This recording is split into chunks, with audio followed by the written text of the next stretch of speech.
I found my son sleeping in his car in the freezing cold at an airport parking lot with his twin boys huddled in the back seat. I knocked on the glass and asked him one simple question. Where is the $150,000 I gave you for your business? He broke down and told me his wife took everything, kicked him out, and claimed he was mentally unstable. My blood ran cold, but not from the winter air. It was from a rage I had not felt in 40 years. I told him to pack his things because we were going to fix this right now. But before I tell you how I took down a family of con artists who thought they could outsmart a retired forensic auditor, tell me in the comments where you are watching from. Hit like and subscribe if you have ever had to protect your family from a betrayal you never saw coming. My name is Augustus Mercer, but everyone calls me Gus. I am 72 years old, and for most of my life people thought I was just a boring man who stared at spreadsheets. They did not know that for 4 decades I tracked down embezzlers for the federal government. I retired to a quiet life thinking my fighting days were over. I was wrong. It was 1 o'clock in the morning on a Tuesday in February. The wind was cutting through my coat like a knife as I walked through the long-term parking lot at JFK Airport. I had tracked my son Logan's phone here after he stopped answering my calls 3 days ago. I found his old sedan parked in the furthest corner of Lot 4. It was covered in a thin layer of snow. I shined my flashlight through the window and my heart stopped. In the back seat, my 5-year-old grandsons Leo and Sam were curled up together under a single coat asleep. In the front seat, my son Logan was slumped over the steering wheel. He looked like a ghost. I did not cry, I did not scream. I tapped on the glass with my flashlight. The sound was sharp and loud in the silence. Logan jumped up, his eyes wide with terror. When he saw it was me, the look of shame on his face was worse than the fear. He rolled down the window. The air inside the car was freezing. I put my hand against the dashboard vents. They were ice cold. "Why is the heater not running, Logan?" I asked. He looked down at his hands. "I ran out of gas 3 hours ago, Dad." That sentence hit me harder than any punch I had ever taken. My son, a brilliant software engineer, a man I had raised to be strong and independent, was freezing in a parking lot because he could not afford gas. I pulled Leo and Sam out of the back seat, wrapping them in my own coat. We walked to my truck in silence. I drove them to a 24-hour diner. The boys ate pancakes like they hadn't seen food in days. I watched them eat my coffee untouched. Logan sat opposite me, staring at the table. He looked 10 years older than his 32 years.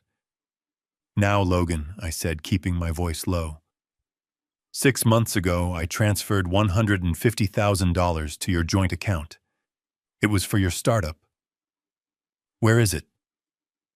Logan flinched. "It never made it to the company account, Dad. Rachel said we should put it in her parents' account for tax optimization. She said her father Carter had a way to shield it." I closed my eyes. Tax optimization, the oldest lie in the book. And then 2 days ago, I came home and the locks were changed. She told me I was having a paranoid episode. She told me to leave or she would call the police. I tried to reason with her, but her father came out. Carter told me to get lost before he pressed charges for trespassing. I had nowhere to go. She froze the joint account. I listened to every word and the picture became clearer. This was not a marital spat. This was a hostile takeover. I booked a suite at a hotel near the airport. It was warm. It was safe. Logan gave me his phone. I opened his messages. It was a stream of psychological warfare from Rachel Sinclair. "You are sick, Logan. Do not come back here. My parents say you need help. We are filing for full custody. You are homeless and unstable. No judge will give you the kids." I took out a small leather notebook from my inside pocket. I wrote down the date and time of every message. I was building a timeline. Logan watched me. "Dad, you don't understand. The Sinclairs are powerful.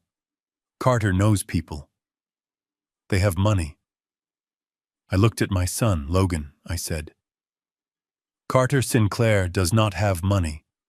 People with real money do not steal from their son-in-law. They are predators. And they just made the biggest mistake of their lives. They assumed I was just a senile old man who sends checks. They forgot what I used to do for a living. I waited until he slept, then I dialed a number I had not called in 5 years. "O'Malley," I said. "It's Gus. I need a surveillance team. Full package. Financial, physical, digital. Starting at 7 a.m. tomorrow. I want to know exactly where my money went." The next morning, I bought Logan a suit. We walked into the bank branch an hour later. The teller looked at us with polite indifference. "We need to see the transaction history for the last 12 months on the Mercer joint account," Logan said. The teller typed, "I am sorry, sir. There is a flag on this account. Pending legal review regarding capacity. We cannot release information." Logan slumped. I stepped forward. "Young lady, please tell your branch manager that Augustus Mercer is here. Tell him I would like to discuss the liability of this institution in facilitating elder financial abuse and spousal fraud." 2 minutes later, we were sitting in the manager's office. The manager, Mr. Henderson, looked nervous. He knew my reputation.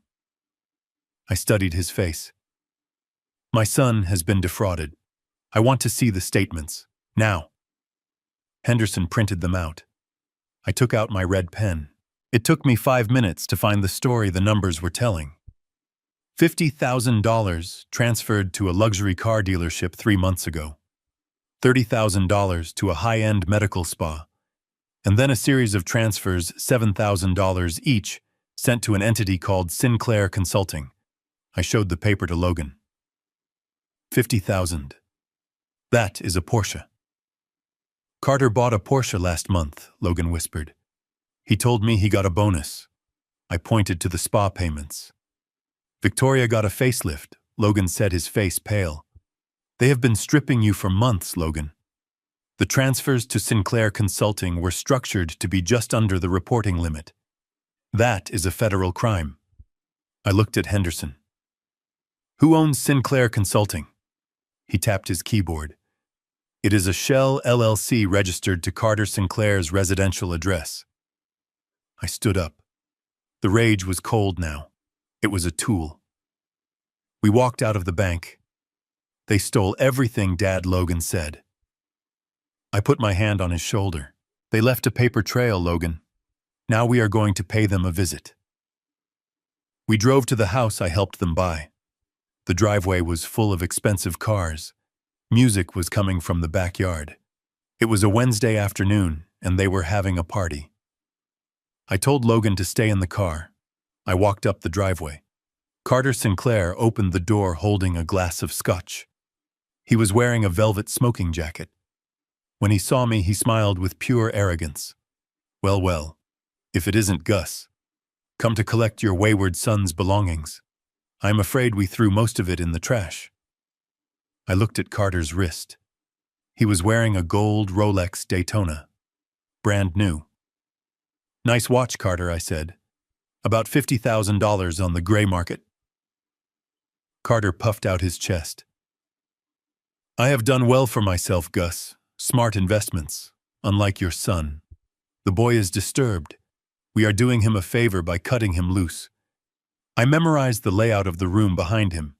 The expensive champagne, the catering staff. I was doing a mental inventory of my stolen money. "You are right, Carter," I said softly. "Investments can be tricky.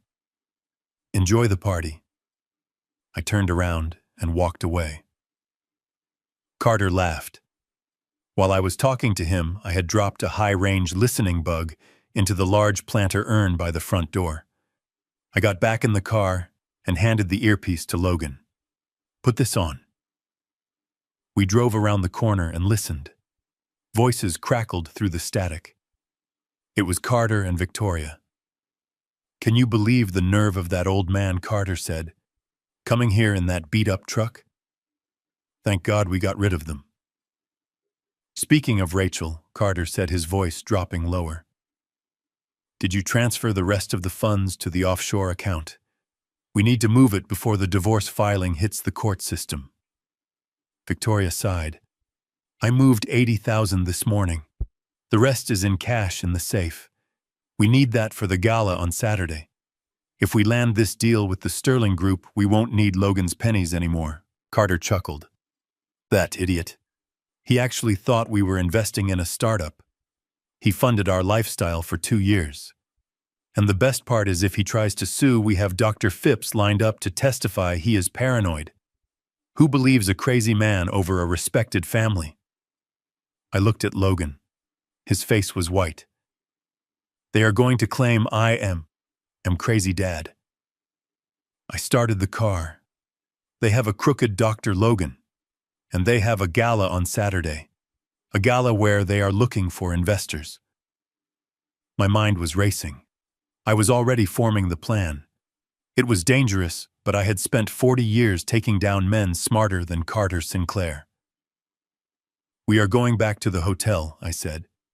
I need to make a call to an old friend in the FBI. Because on Saturday night, we are going to that gala.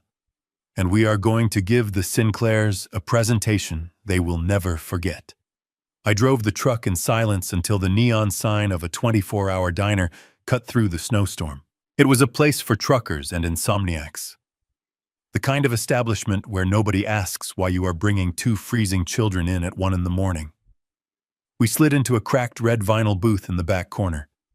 The heat inside was blasting, but my son was still shivering. Leo and Sam looked at the laminated menus with eyes so wide it broke my heart. They ordered everything they recognized. Pancakes, eggs, bacon toast. When the waitress brought the food, they ate like starving animals. I watched my 5-year-old grandsons devour syrup-soaked waffles with trembling hands, and a cold, hard fury settled in my gut. I did not touch my black coffee. I just stared at my son. Logan sat across from me, huddled in his coat, refusing to make eye contact. He looked 10 years older than the 32-year-old man I knew. His hands were shaking, not just from the cold, but from the shame of a man who has failed to protect his pack. I waited until the boys were distracted by their food, before I leaned in. My voice was low, a rumble that only he could hear. Logan, look at me. 6 months ago, I liquidated my retirement fund. I transferred $150,000 to your joint account. It was everything I had saved from 40 years of chasing financial criminals. It was for your software startup. Where is that money? Logan flinched as if I had slapped him. He picked at a loose thread on his sleeve, his eyes darting around the diner. It never made it to the company account, Dad, he whispered. The shame in his voice was thick enough to choke on. Rachel said we needed to be smart. She said if we put it directly into the business account, we would get hit with immediate corporate taxes before we even launched. She suggested we put it in her parents' account temporarily. I felt a vein in my forehead throb. Her parents' account. Carter and Victoria Sinclair. People who wore designer clothes but never seemed to have a verifiable income source. And you believed her? I asked, my voice flat. Logan nodded miserably. She said Carter had a way to shield the assets. She called it tax optimization. She said her father was doing us a favor by holding it in a trust until we were ready to buy equipment. Tax optimization. The oldest lie in the fraudster handbook. There is no such thing as shielding startup capital in the personal account of a third party to avoid taxes. It is called embezzlement. It is called theft. My son, a brilliant coder who could build complex algorithms, had been played by a con artist using basic financial gibberish. And the startup, I asked, did you buy any equipment? Did you rent office space? Logan shook his head, tears welling in his eyes. No. Every time I asked for a withdrawal, Rachel said it wasn't the right time. She said the market was volatile. She said I needed to perfect the code first. And then 2 days ago, I came home from the library and my key didn't work. He stopped, taking a jagged breath. I leaned closer. Tell me exactly what happened, Logan. She changed the locks, Dad. I knocked and she opened the door just a crack. She threw a garbage bag at me. It had 3 shirts and my laptop. She told me I was having a paranoid episode. She said I was hallucinating about the money, that I never gave her anything. She said I was dangerous around the boys. She told me to leave or she would call the police and have me committed. I looked at my grandsons, their faces sticky with syrup, oblivious to the fact that their father had been gaslighted into homelessness. Rachel hadn't just stolen the money. She had rewritten reality to cover her tracks. She kicked him out to prevent him from asking questions. I took a sip of my coffee. It was bitter, just like the truth. So you have been living in your car for 48 hours, while your wife sits in the house I helped pay for spending my retirement money. Logan nodded, a single tear tracking through the grime on his cheek. I didn't want to call you. I didn't want you to know I was this stupid. You are not stupid, son, I said, pulling out my leather notebook. You are just kind. And kindness is a fatal weakness when you are dealing with sharks. But luckily for you, I stopped being kind a long time ago. The suite at the airport hotel was sterile and beige, but it had 2 things my son had not experienced in days: central heating and a locking door. I watched Leo and Sam collapse onto the pull-out sofa, their small bodies exhausted from the trauma of sleeping in a freezing car. Within minutes, their breathing leveled out into the deep rhythm of childhood sleep. I covered them with a duvet, then turned to the small table by the window where Logan was sitting. He was staring at his hands, his shoulders hunched as if he expected the ceiling to cave in on him. Give me your phone, I said. It was not a request. Logan hesitated, his hand hovering over his pocket. Dad, you do not want to see what is on there. It is embarrassing. She says things that, well, maybe I did act crazy when I found out the money was gone. Maybe I scared her. I held out my hand, palm up, waiting. Give me the phone, Logan. He pulled out his cracked smartphone and unlocked it. I took it and sat down across from him. I opened the messaging app and scrolled to the conversation with Rachel. It was not a conversation. It was a monologue of cruelty. I started reading from the moment he was kicked out.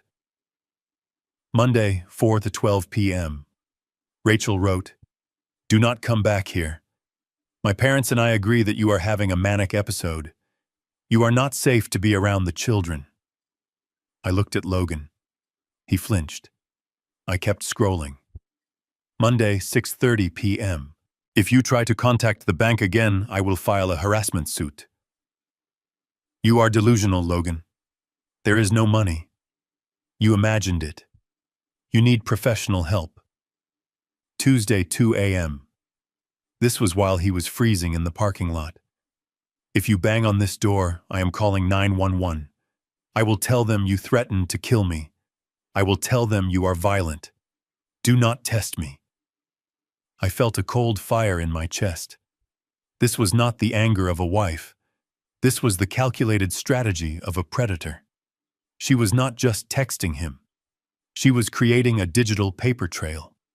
She was manufacturing evidence for a custody hearing, painting a picture of a man losing his mind so that when she stole everything, no one would believe his version of the story. I reached into my breast pocket and pulled out my old leather notebook. It was battered, the spine cracked from years of use in federal courtrooms. I uncapped my pen and flipped to a fresh page. I wrote the date at the top. Then I began to transcribe the messages, noting the timestamps to the minute. What are you doing? Logan asked, his voice trembling. I am building a timeline. I said, writing down the threat about the 911 call. In my line of work, we call this establishing intent. She is gaslighting you, son. She is trying to provoke a reaction so she can record it and show it to a judge. She wants you to scream. She wants you to bang on the door. She wants you to look crazy so she can justify stealing $150,000. I looked up from the notebook. Did you threaten her? No, Logan whispered. I just cried. I begged her to let me inside to get the boys. I told her I would sleep on the floor. I wrote that down too. Logan's response. Timestamps. The silence from her end until the next threat. This was not a marriage ending. This was a crime scene, and the evidence was right here in glowing blue bubbles. She is banking on you being too ashamed to fight back, I said, closing the notebook with a snap. She thinks you are weak. She thinks I am just an old man who writes checks and watches television. She has no idea that she just handed us the first nail for her coffin. I put the phone on the table between us. We are not going to reply to her. We are not going to give her the reaction she wants. Silence terrifies a narcissist more than shouting ever could. Get some sleep, Logan. Tomorrow we stop being victims. Tomorrow we start the audit. Logan stood by the sofa looking down at his sleeping sons. His hands were gripping the back of a chair so hard his knuckles were white. I am worthless, Dad. He whispered, his voice cracking in the quiet hotel room. I let this happen. I let her take everything. I am a grown man, and I cannot even put a roof over my children's heads without my father rescuing me. I am pathetic. I watched him and felt a physical ache in my chest. This broken, trembling man was not the son I raised. I closed my eyes for a moment and saw him as he was 5 years ago. Logan was brilliant. He graduated top of his class from Caltech. He was a lead software architect at 26. He could spot a bug in a line of code from across the room. He was confident. He was sharp. He was the kind of man who walked into a room and owned it. But the man standing in front of me now was a shell. Rachel hadn't just stolen his money. She had stolen his mind. Over 5 years, she had systematically dismantled him. It is a technique I saw criminals use on whistleblowers all the time. It is called gaslighting. She made him doubt his memory. She made him doubt his competence. She isolated him from his friends, telling him they didn't really like him. She criticized his parenting until he was afraid to hold his own children. She convinced a genius that he was an idiot. A surge of anger rose in my throat. It was a hot, bitter bile. I wanted to grab him by the shoulders and shake him. I wanted to scream at him to stand up, to fight back, to stop acting like a victim. I wanted to ask him how he could let a woman and her grifter parents treat him like a dog in his own house. The words were right on the tip of my tongue. Be a man, Logan. But I swallowed them. I looked at his slumped shoulders, and I realized that yelling at him now would be like kicking a wounded soldier. He wasn't weak. He was injured. Rachel Sinclair was a professional manipulator, and Carter and Victoria were her coaches. They had 5 years to plant the landmines in his head. I couldn't clear them all in one night. If I yelled at him, I would just be another voice telling him he wasn't good enough. Go to sleep, son, I said instead, keeping my voice level. We cannot fix the past at 3 in the morning, but we can secure the future when the sun comes up. Logan nodded, wiping his eyes with his sleeve like a child. He lay down on the other bed without taking off his shoes. Within minutes, the exhaustion took him, and he passed out. I walked to the window and looked out at the snowy runway in the distance. The red lights of the control tower blinked in the darkness. I was not tired. My mind was a machine processing data, calculating risks. I needed intel. I knew what they did, but I needed to know what they were doing right now. I picked up the hotel phone. I did not care what time it was. In my line of work, the best people didn't sleep. I dialed a number I still knew by heart. It rang 4 times before a gravelly voice answered. O'Malley, the voice said. It sounded like he had been smoking a cigar while gargling whiskey. It is Gus, I said. There was a pause, then a low chuckle. Gus Mercer. I thought you were retired. I thought you were fishing in Florida. I tried that, I said. The fish were too honest. I have a job for you, Mike. It is personal. Personal jobs are expensive, Gus. I have the money. I need a full surveillance package. 3 targets. Carter Sinclair, Victoria Sinclair, and Rachel Sinclair.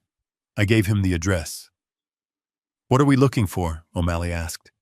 Asset movement, I said. Lifestyle patterns, who they talk to, where they go, and Mike, I need to know who their doctor is. You want a tail on them, Mom? I want a shadow on them. I want to know what they eat for breakfast. I want a team on site by 7 a.m. Can you do it? 7 a.m., O'Malley said. You will have photos by noon. Welcome back to the game, Gus. I hung up the phone. I looked at my sleeping son and grandsons. They looked peaceful, unaware of the war I had just declared. Rachel and her parents thought they had won. They thought they had broken the Mercer family. They were about to find out that while they broke the son, they woke up the father. And the father was not happy.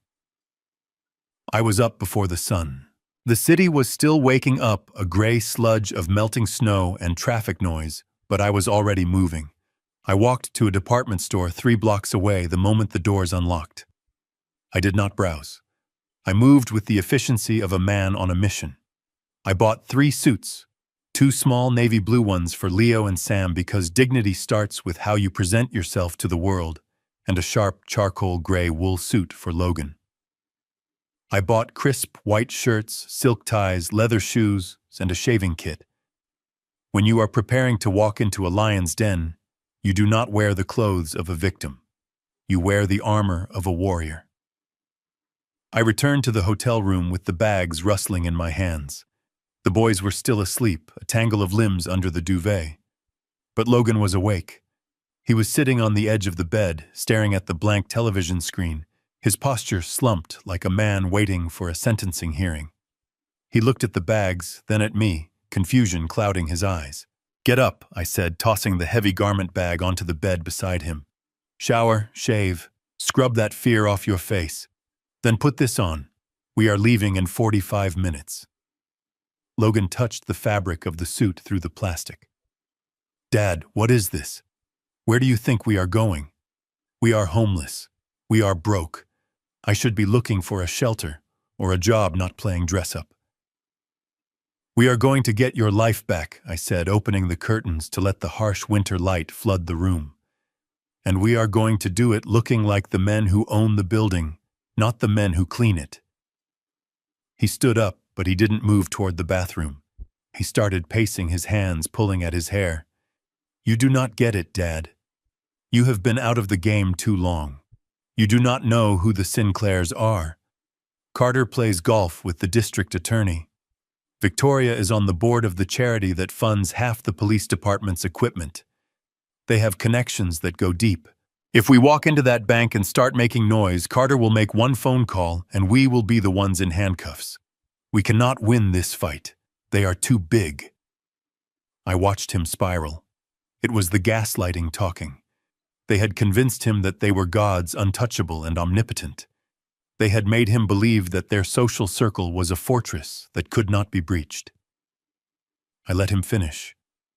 I let him pour out all the terror they had injected into him over 5 years. When he finally stopped, breathless and trembling, I walked over to him. I grabbed his shoulders and turned him toward the full-length mirror on the closet door. Look at yourself, Logan. Do you see a criminal? Do you see a crazy person? No. You see a father who loves his sons. You see a brilliant engineer who built something from nothing. They took your money and they took your house, but they only took your dignity because you handed it to them. Today, we take it back. Now go shave. 20 minutes later, he stepped out of the bathroom. The stubble was gone. The smell of stale car sweat was replaced by soap and peppermint. He put on the shirt. He pulled on the trousers. He looked like the man he was before he met Rachel. He looked like my son. But when he tried to tie, his fingers fumbled. He couldn't get the knot right. His hands were shaking too hard from the adrenaline and the fear. I swatted his hands away gently. Stop, I said. Let me. I stepped in close. I flipped the silk tie over, creating the knot with muscle memory that hadn't faded in retirement. I pulled it tight, centering it perfectly against his collar. I smoothed down the lapels of his jacket. I looked him dead in the eye, holding his gaze until he stopped trembling. Listen to me closely, Logan. Carter Sinclair has dinner parties. He has handshakes. He has favors he can call in. That is what you call connections. And sure, connections can open doors. But connections are based on people liking you or fearing you. They are fragile. I tightened the knot one last fraction of an inch. But I have something better than connections. I have 40 years of reading ledgers. I know how to track $1 from a checking account to a shell company in the Caymans. I know how to find the signature that doesn't match.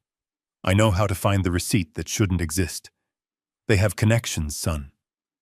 But I know the numbers. And let me tell you the one thing I learned in my career. People lie. Lawyers lie. Even judges lie. But numbers never lie. And right now their numbers are screaming a confession. Are you ready to listen? The sliding glass doors of the bank hissed open, unleashing a blast of climate-controlled air that smelled of floor wax and old money. I walked in first, my heels clicking on the marble floor with a deliberate rhythmic echo. Logan followed a step behind, tugging at the collar of his new shirt.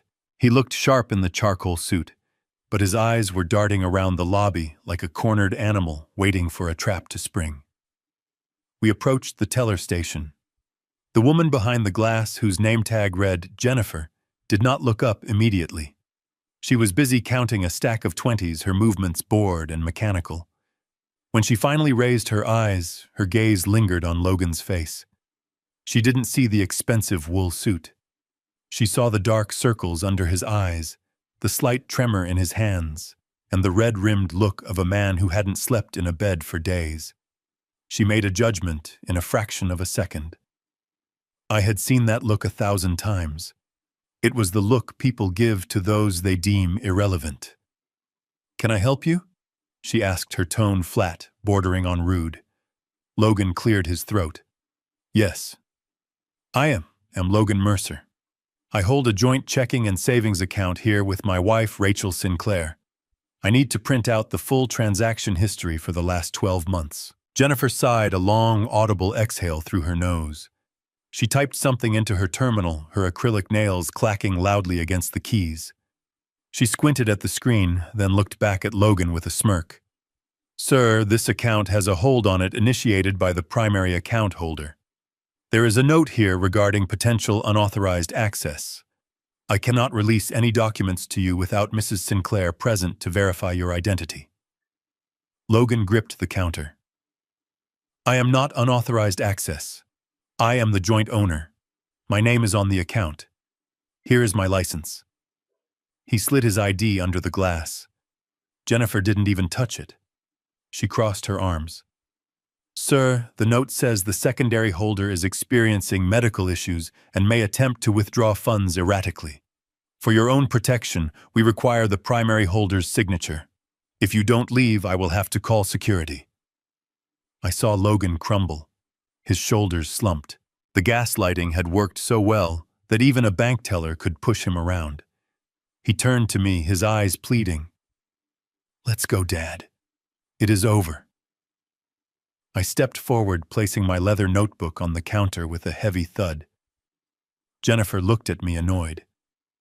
"Excuse me, sir, are you with him?" "I am not just with him," I said, my voice low and steady. "I am his auditor. And you, Jennifer, are about to make a mistake that will cost this branch its charter." She blinked, confused. "Excuse me." I leaned in closer to the glass. "You are refusing a joint tenant access to his own financial records based on a hearsay note added by a spouse. That is a direct violation of the Right to Financial Privacy Act and federal banking regulations regarding joint tenancy with rights of survivorship. Unless you have a court order signed by a judge declaring my son mentally incompetent, your refusal to provide statements constitutes obstruction of financial transparency." I checked my watch. "You have exactly 30 seconds to get the branch manager out here."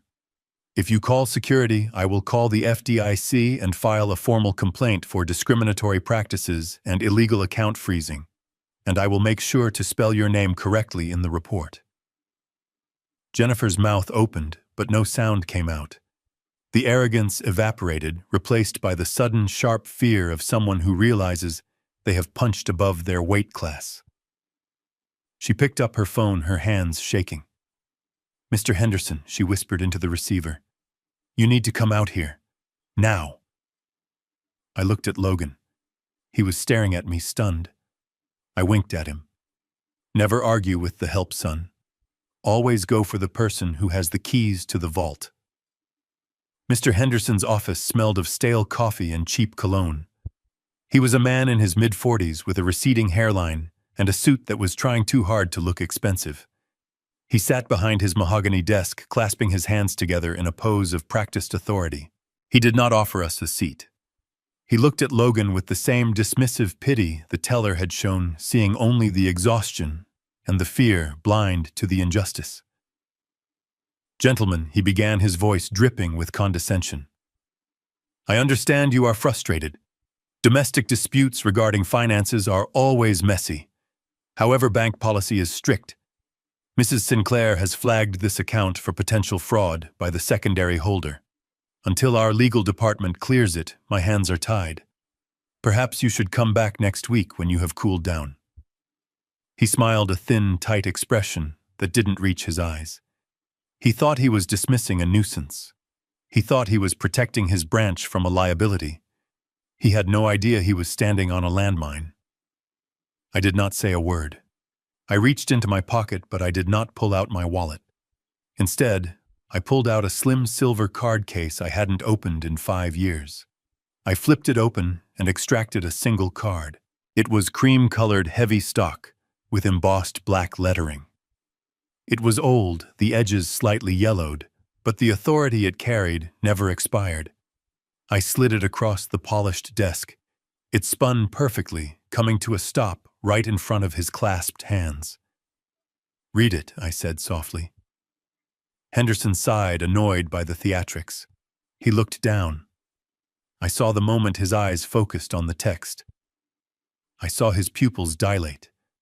He read the name, Augustus Mercer. Then he read the title below it. Senior Forensic Auditor, Federal Bureau of Investigation, Financial Crimes Division, retired. He looked up and the color drained from his face so fast, he looked like he might faint. The arrogance vanished, replaced by the cold, clammy sweat of a man who realizes he has made a career-ending mistake. "I know you recognize the name, Mr. Henderson," said my voice, dropping an octave, filling the room with a heavy, dangerous calm. "You wrote a paper on the Keystone embezzlement case when you were in business school, didn't you? I was the one who found the hidden ledgers in the ceiling tiles. I was the one who put 3 bank managers in federal prison for facilitating the transfers. They told me their hands were tied too." Henderson swallowed hard. His Adam's apple bobbed in his throat. "Mr. Mercer," he stammered, his voice trembling. I didn't know. It is an honor, sir. I truly didn't know this was your son." "Now you do," I said. "My son is the victim of a coordinated financial extraction. If you do not provide us with a full, unredacted transaction history for the last 24 months right now, I will not call the police. I will call my old friends at the Treasury Department. And by Monday morning, I will have a federal audit team tearing this branch apart, brick by brick. Do you want that kind of heat, Mr. Henderson?" He stood up so fast his chair hit the wall behind him. "No, sir. Absolutely not. I will print them myself, immediately." He rushed to the large laser printer in the corner of the office. He typed in his override code, his fingers fumbling over the keypad. Then the machine started. Whir, click, whir. The sound filled the silent office. To anyone else, it was just the noise of paper and toner. But to me, it sounded like the rhythmic, mechanical slide of ammunition being loaded into a chamber. Zip, zip, zip. Sheet after sheet slid into the tray. Each page was a bullet. Each transaction was a weapon we would use to tear down the Sinclair empire. Logan looked at me, his eyes wide, seeing his father for the first time not as an old man, but as a predator who had just cornered his prey. I just stared at the printer, watching the evidence pile up. It was the most beautiful sound I had heard in years. Henderson placed the stack of warm paper on the mahogany desk with a trembling hand. It was thick, hundreds of pages recording the slow, methodical bleeding of my son's life. I sat down and uncapped my red pen. It felt heavy and familiar in my hand, like a surgeon's scalpel. Logan stood behind me, his breath hitching in his throat, as I flipped to the first page. I started circling. The ink bled into the paper, marking the crime scenes. I did not need a calculator. The patterns were screaming at me. I pointed to a line item from 3 months ago. October 14th. Wire transfer. $50,000 to Prestige Motors of Greenwich. I looked at Logan. October. That was when Carter showed up to Sunday dinner in a new Porsche Cayenne, wasn't it? He told you he bought it with a performance bonus from his hedge fund. Logan nodded slowly, his face turning a sickly shade of gray. He said he had a record quarter. He took me for a ride in it. He let me sit in the driver's seat. You paid for that ride, son, I said, circling the number again until the paper tore slightly. You bought that car. It wasn't a bonus. It was your startup capital. I flipped the page. November 2nd. $15,000 to Elite World Travel. Victoria went to Paris in November, didn't she? I asked. Logan's voice was a whisper. She said she was going to visit a sick aunt in Lyon. She said it was a family emergency. We sent her flowers. I slashed a red line through the transaction. You sent her on a 5-star vacation to the Four Seasons.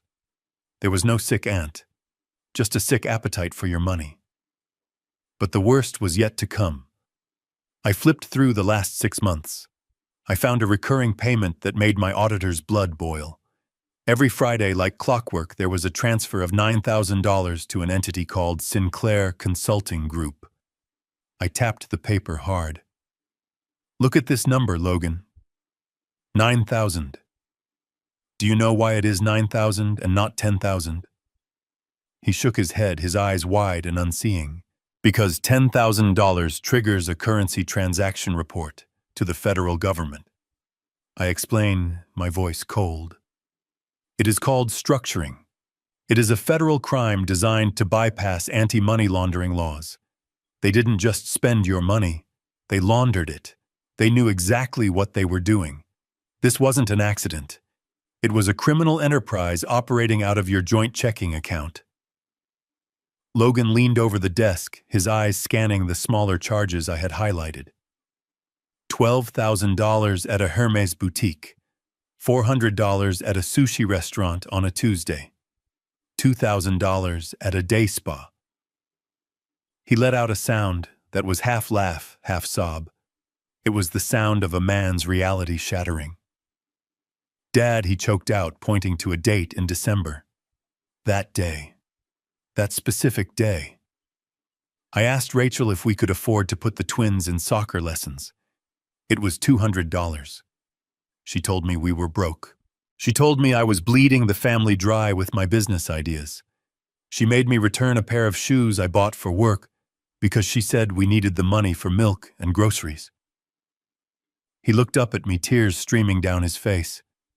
She bought a handbag for $12,000 on the same day she told me we couldn't afford milk. The room went silent, save for the hum of the ventilation. I looked at Mr. Henderson, who was staring at his shoes, ashamed to witness the destruction of a man's soul. It wasn't about the money anymore. It was about the cruelty. They hadn't just stolen from him. They had watched him struggle, watched him count pennies, watched him deny his children opportunities, all while they were drinking champagne on his dime. They had enjoyed it.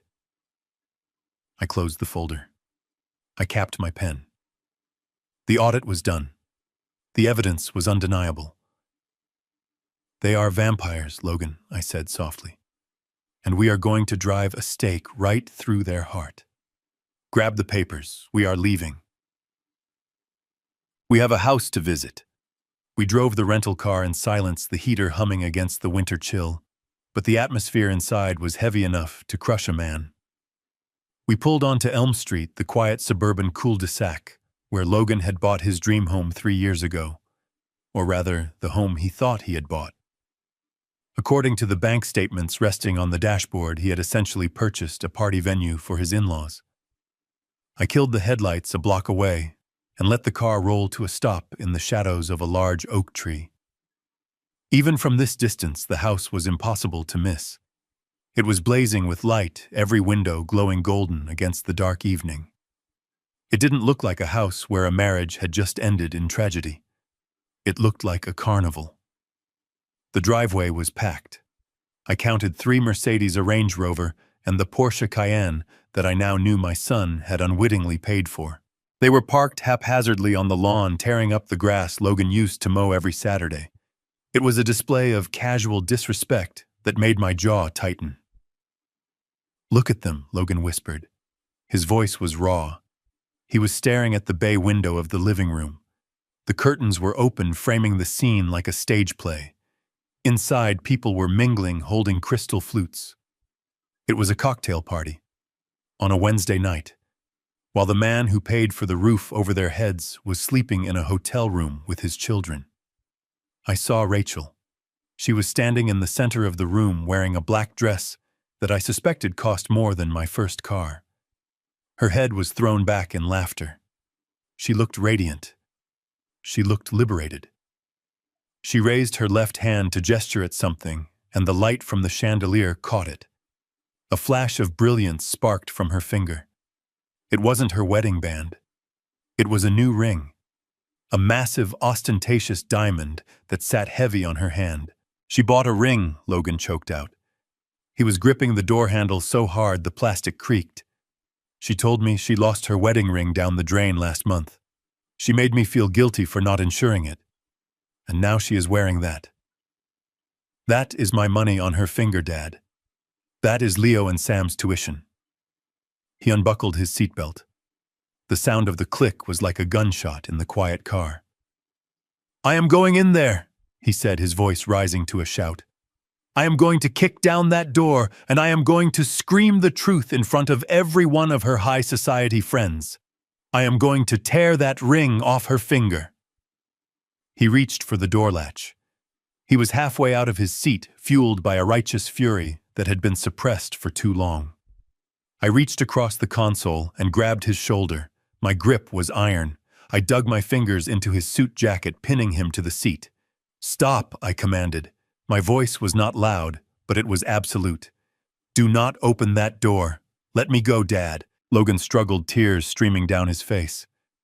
"They are laughing at me. If you go in there right now, you lose," I hissed, looking him dead in the eye.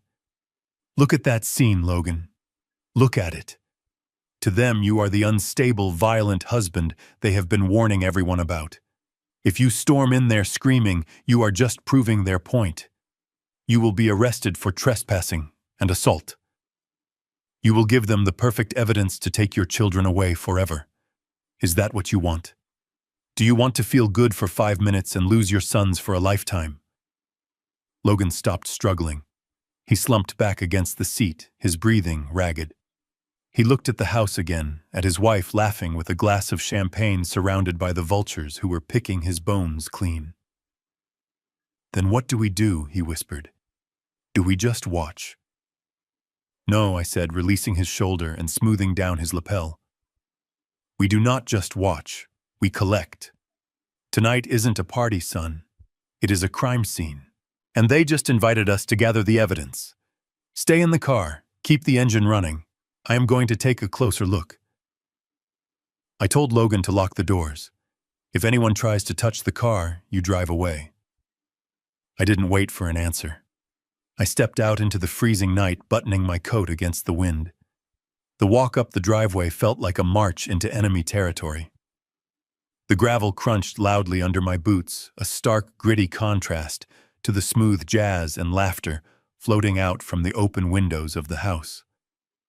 Carter Sinclair was standing on the porch, leaning against a white pillar like he was the lord of the manor surveying his estate. He was holding a crystal tumbler filled with amber liquid, and his face was flushed with a mixture of alcohol and self-satisfaction. He saw me coming and he didn't even straighten up. He just took a slow, deliberate sip of his drink, swirling the ice cubes with a lazy flick of his wrist.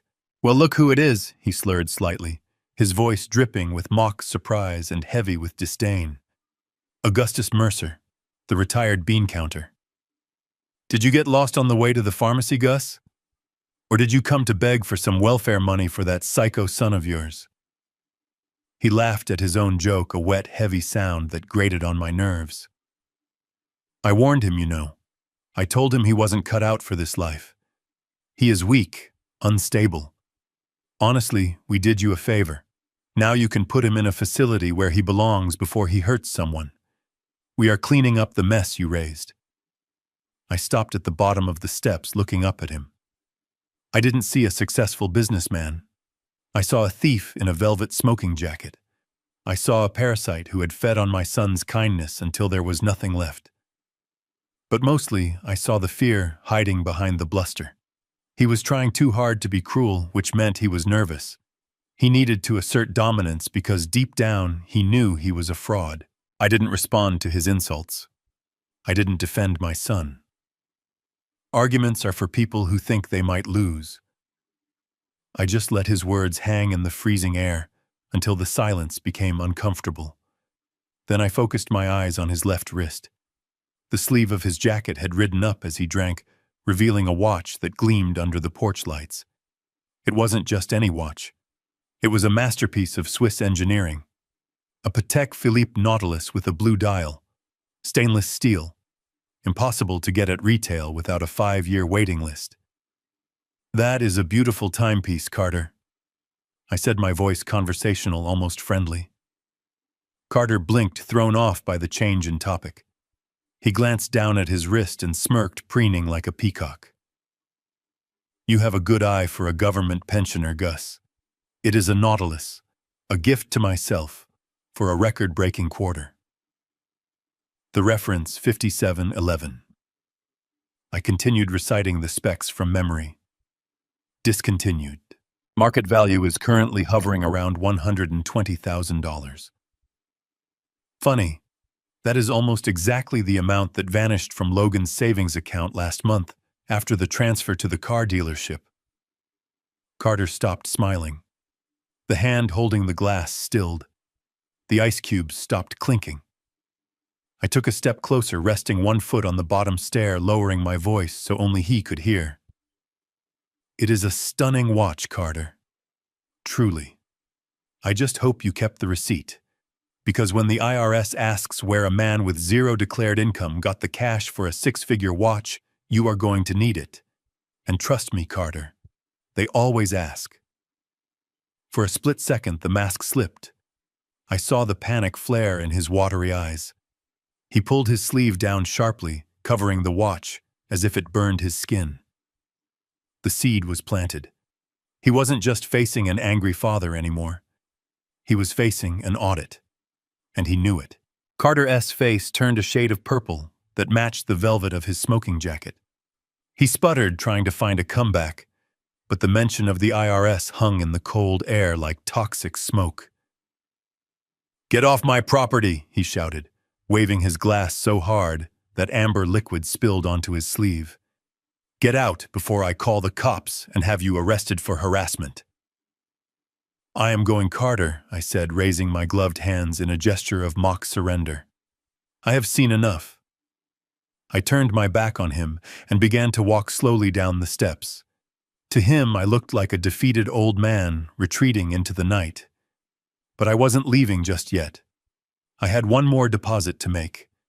To the right of the front door, nestled directly under the large bay window where the party was raging, stood a massive terracotta urn.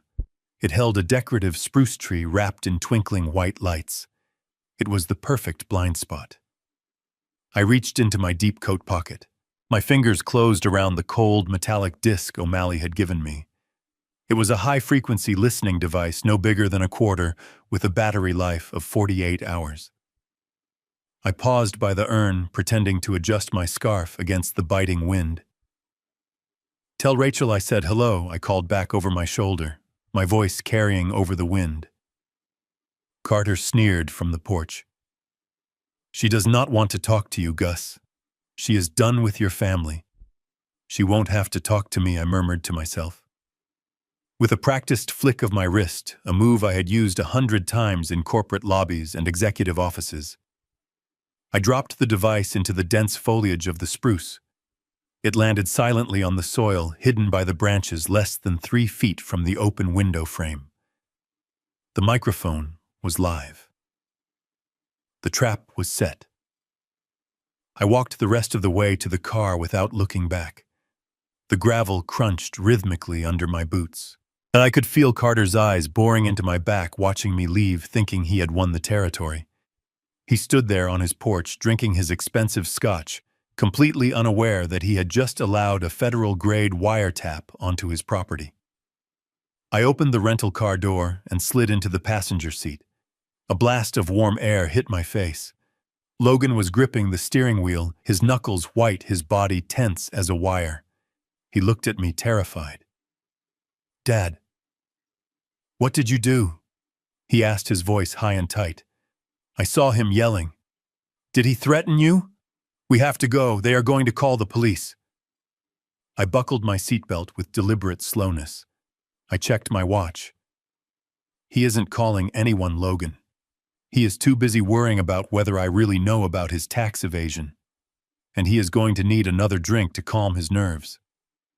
"But what was the point?" Logan hit the steering wheel in frustration. "You just made him angry. Now they are going to come after us harder. We didn't get anything. We just stood there and took his insults." I reached into my pocket and pulled out a small black receiver unit. I flipped the switch on the side. A small red light blinked to life. Through the speaker, the sound of jazz music and clinking glasses filled the quiet car. It was crystal clear. Then Carter's voice cut through the static.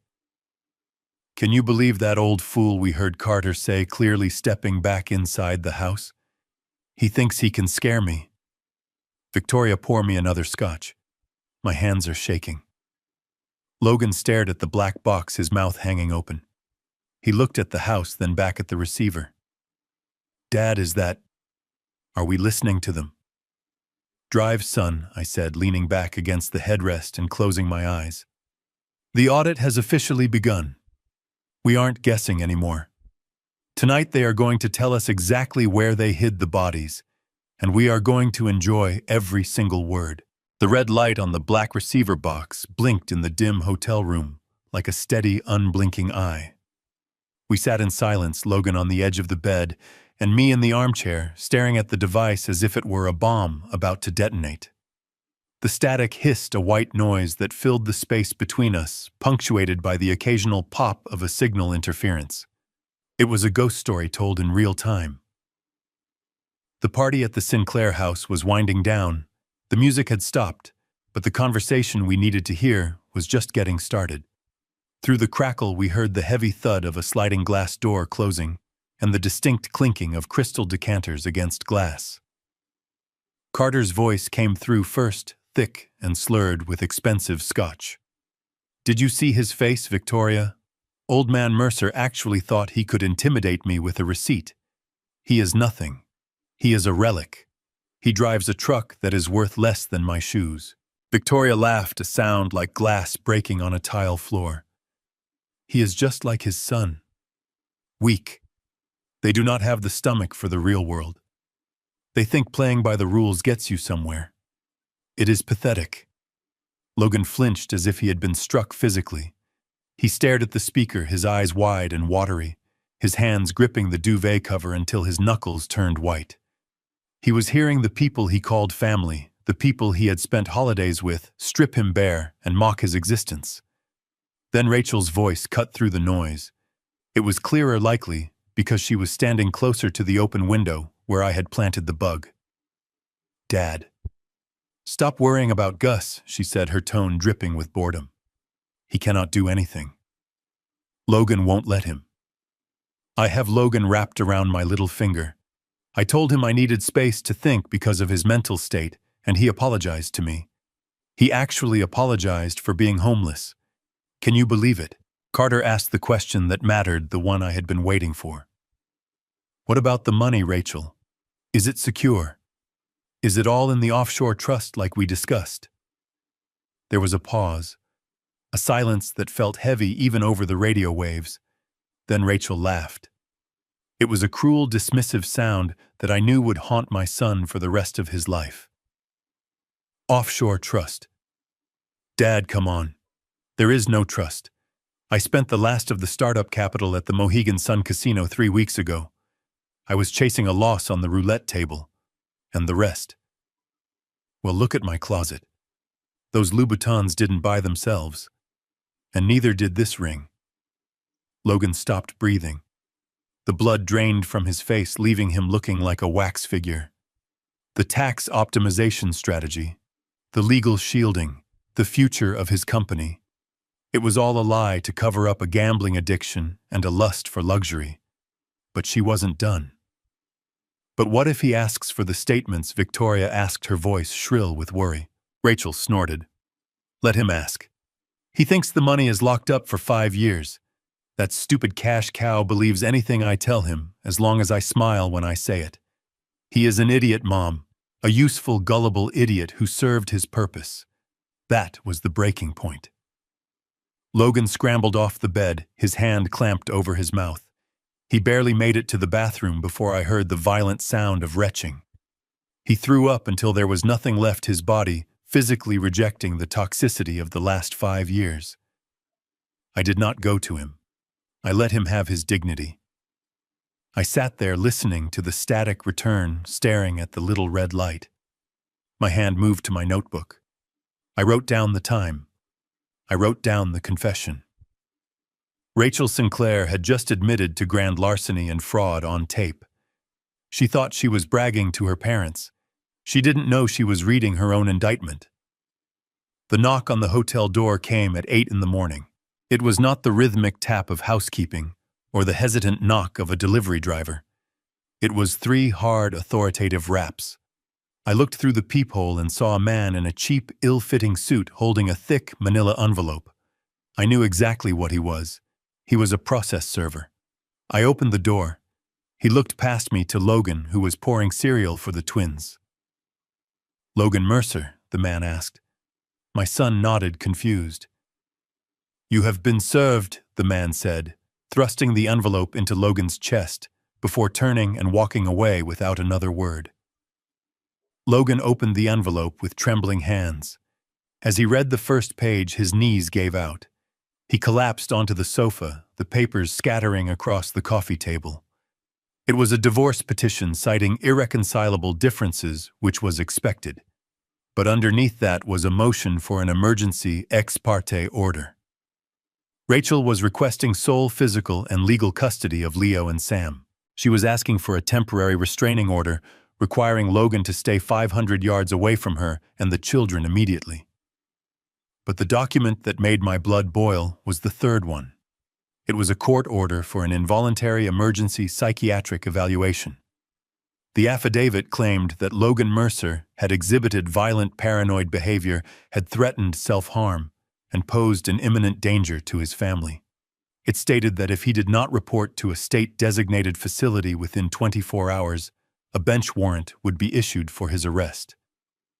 Logan looked up at me, his face a mask of pure terror. Dad, they are going to lock me up. They are going to take the boys and put me in a psych ward. If I get labeled mentally unstable, I will never get custody. I will never get a job. My life is over. I picked up the affidavit. I read the sworn statement. It was a work of fiction detailing incidents that never happened, threats that were never made. But it was signed by a licensed medical professional, a Dr. Theodore Phipps. That signature was the weapon they were using to execute my son. It was the nuclear option. They weren't just trying to win a divorce.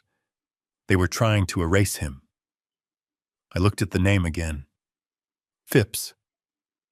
I did not know him, but I knew his type. In my career, I had seen doctors sign off on disability fraud insurance scams and fake injury claims. They always had one thing in common. They were desperate.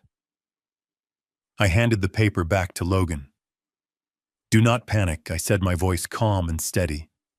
"This piece of paper is not a death sentence. It is a map. It tells us exactly who we need to destroy next." I picked up my phone and called O'Malley. I gave him the name. "Dr. Theodore Phipps. I need everything, Mike.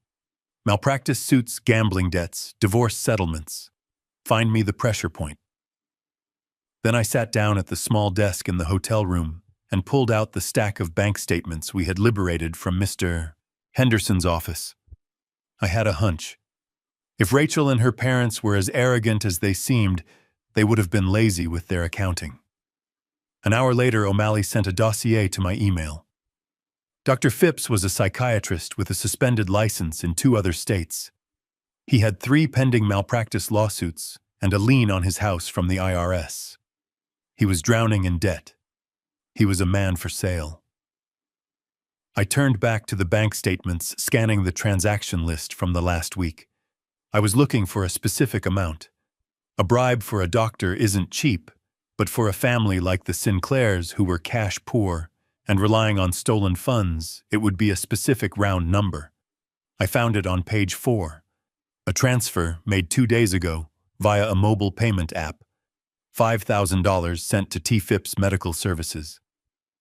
I called Logan over. "Look at this," I said, pointing to the line item.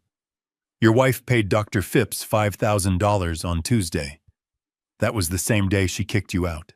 Logan stared at the paper. "She paid him to say I am crazy." "She bribed him," I corrected. "This is not a medical diagnosis, son. This is a transaction. She bought a professional opinion to weaponize the court system against you. That affidavit is perjury, and this bank transfer is the smoking gun." I stood up and paced the room. The plan was forming in my head, sharp and dangerous. They wanted a psychiatric evaluation. Fine. We would give them one. But we wouldn't be playing by their rules. We were going to take Dr. Phipps and turn him into our star witness. "Get dressed," Logan, I said. "We are going to pay the good doctor a visit. And we are going to remind him that the Hippocratic Oath says do no harm, but federal prison says do not take bribes." I sat at the small hotel desk, the threatening court order spread out before me like a declaration of war. My son was pacing the room, the terror of losing his children radiating off him in waves. He saw a medical professional's signature and saw authority. I saw it and smelled a rat. Honest doctors do not sign emergency psychiatric holds for men they have never met, based solely on the word of a wife who just emptied the joint bank account. My phone buzzed. It was O'Malley. "Check your secure email." "Gus," he growled, "you are going to like this." I opened the laptop I had bought earlier that morning. The dossier on Dr. Theodore Phipps downloaded in seconds. It was a catalog of professional failure and moral bankruptcy. Phipps wasn't a respected psychiatrist. He was a hired gun for divorce lawyers who needed to play dirty. I read through the summary, my finger tracing the lines on the screen. 3 malpractice suits settled out of court short in the last 5 years. A suspension of his medical license in New Jersey for overprescribing opioids, which he conveniently left off his current practice website. But the real leverage was in his financials. O'Malley had dug deep. Phipps was drowning. He had a gambling problem that made Rachel's casino losses look like pocket change. He owed 6 figures to bookies in Atlantic City and was months behind on his alimony payments. "This is not a doctor, Logan," I said, turning the screen so he could see. "This is a desperate man looking for a lifeline. He does not care about your mental health. He cares about his kneecaps not getting broken by loan sharks." Logan looked at the mugshot-like photo of Phipps. "But Dad, the court won't know that. To a judge, he is an expert witness." I pulled the stack of bank statements closer. "The court will know what we tell them, son. But first we need to prove the connection. Desperate men do not work for free, and Rachel does not have friends who do favors. She has vendors. I flipped through the transaction history from the joint account, the one Henderson had printed for us. I was looking for a recent outflow, something processed right before the affidavit was signed. It wouldn't be a check. Checks leave too much of a trail. It would be a wire or a peer-to-peer transfer. There it was. 2 days ago. The same day she kicked you out. A digital transfer of $5,000 sent to an account labeled TPM Services. I cross-referenced the tax ID O'Malley had found for Phipps. It was a match. TPM. Theodore Phipps Medical. I circled the transaction so hard the pen tore through the paper. Look at this, I told Logan.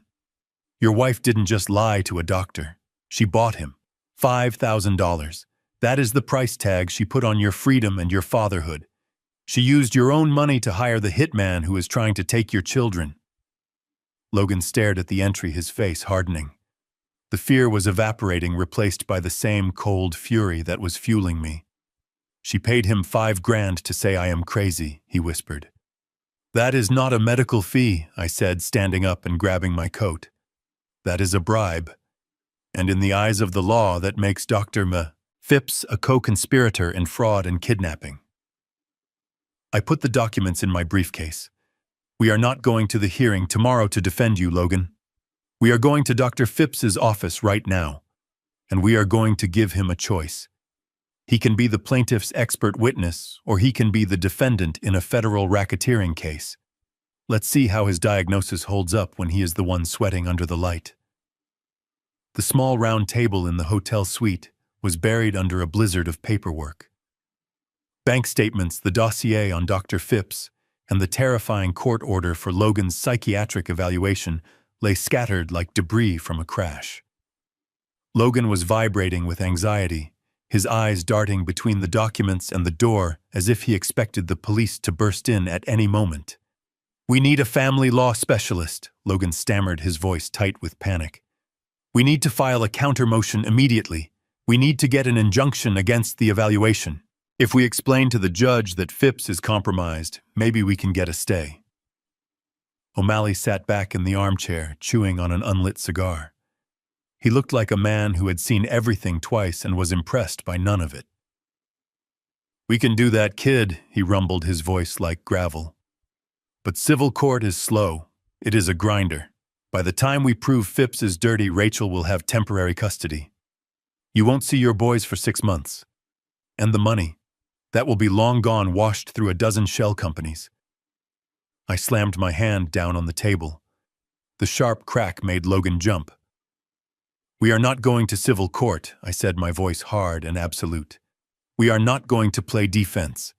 Defense is for people who are guilty or weak. We are neither. I looked at my son, locking eyes with him. Logan, listen to me. If we fight them on their terms, custody hearings, divorce proceedings, restraining orders, we get dragged into the mud. They have the home field advantage. They have the lies. They have the social standing in this town. If we play their game, we lose. Then what do we do? Logan asked, his voice desperate. We attack, I said. We attack the one thing that motivates every breath they take, their greed. I stood up and walked to the window, looking out at the city skyline. You think I spent 40 years just looking at tax returns for mom and pop shops? I didn't just audit small businesses. I worked joint task forces with the FBI. I built cases against cartels and massive Ponzi schemes. I put away men who thought they owned the government. I turned back to them. I still have friends in the bureau, people who owe me favors, big favors. But I cannot call them for a domestic dispute. I cannot call them for a stolen inheritance or a bad divorce. The FBI does not get out of bed for anything less than a federal felony.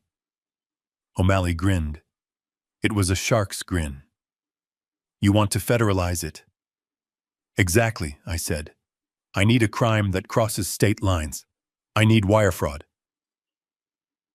I need money laundering on a scale that forces the Department of Justice to kick down their door. I need to catch them in the act of trying to steal millions, not just thousands. Logan looked confused. But they have already stolen everything we have. No, I said. They have stolen what you had. But Carter Sinclair is desperate. We heard it on the wire. He is drowning in debt.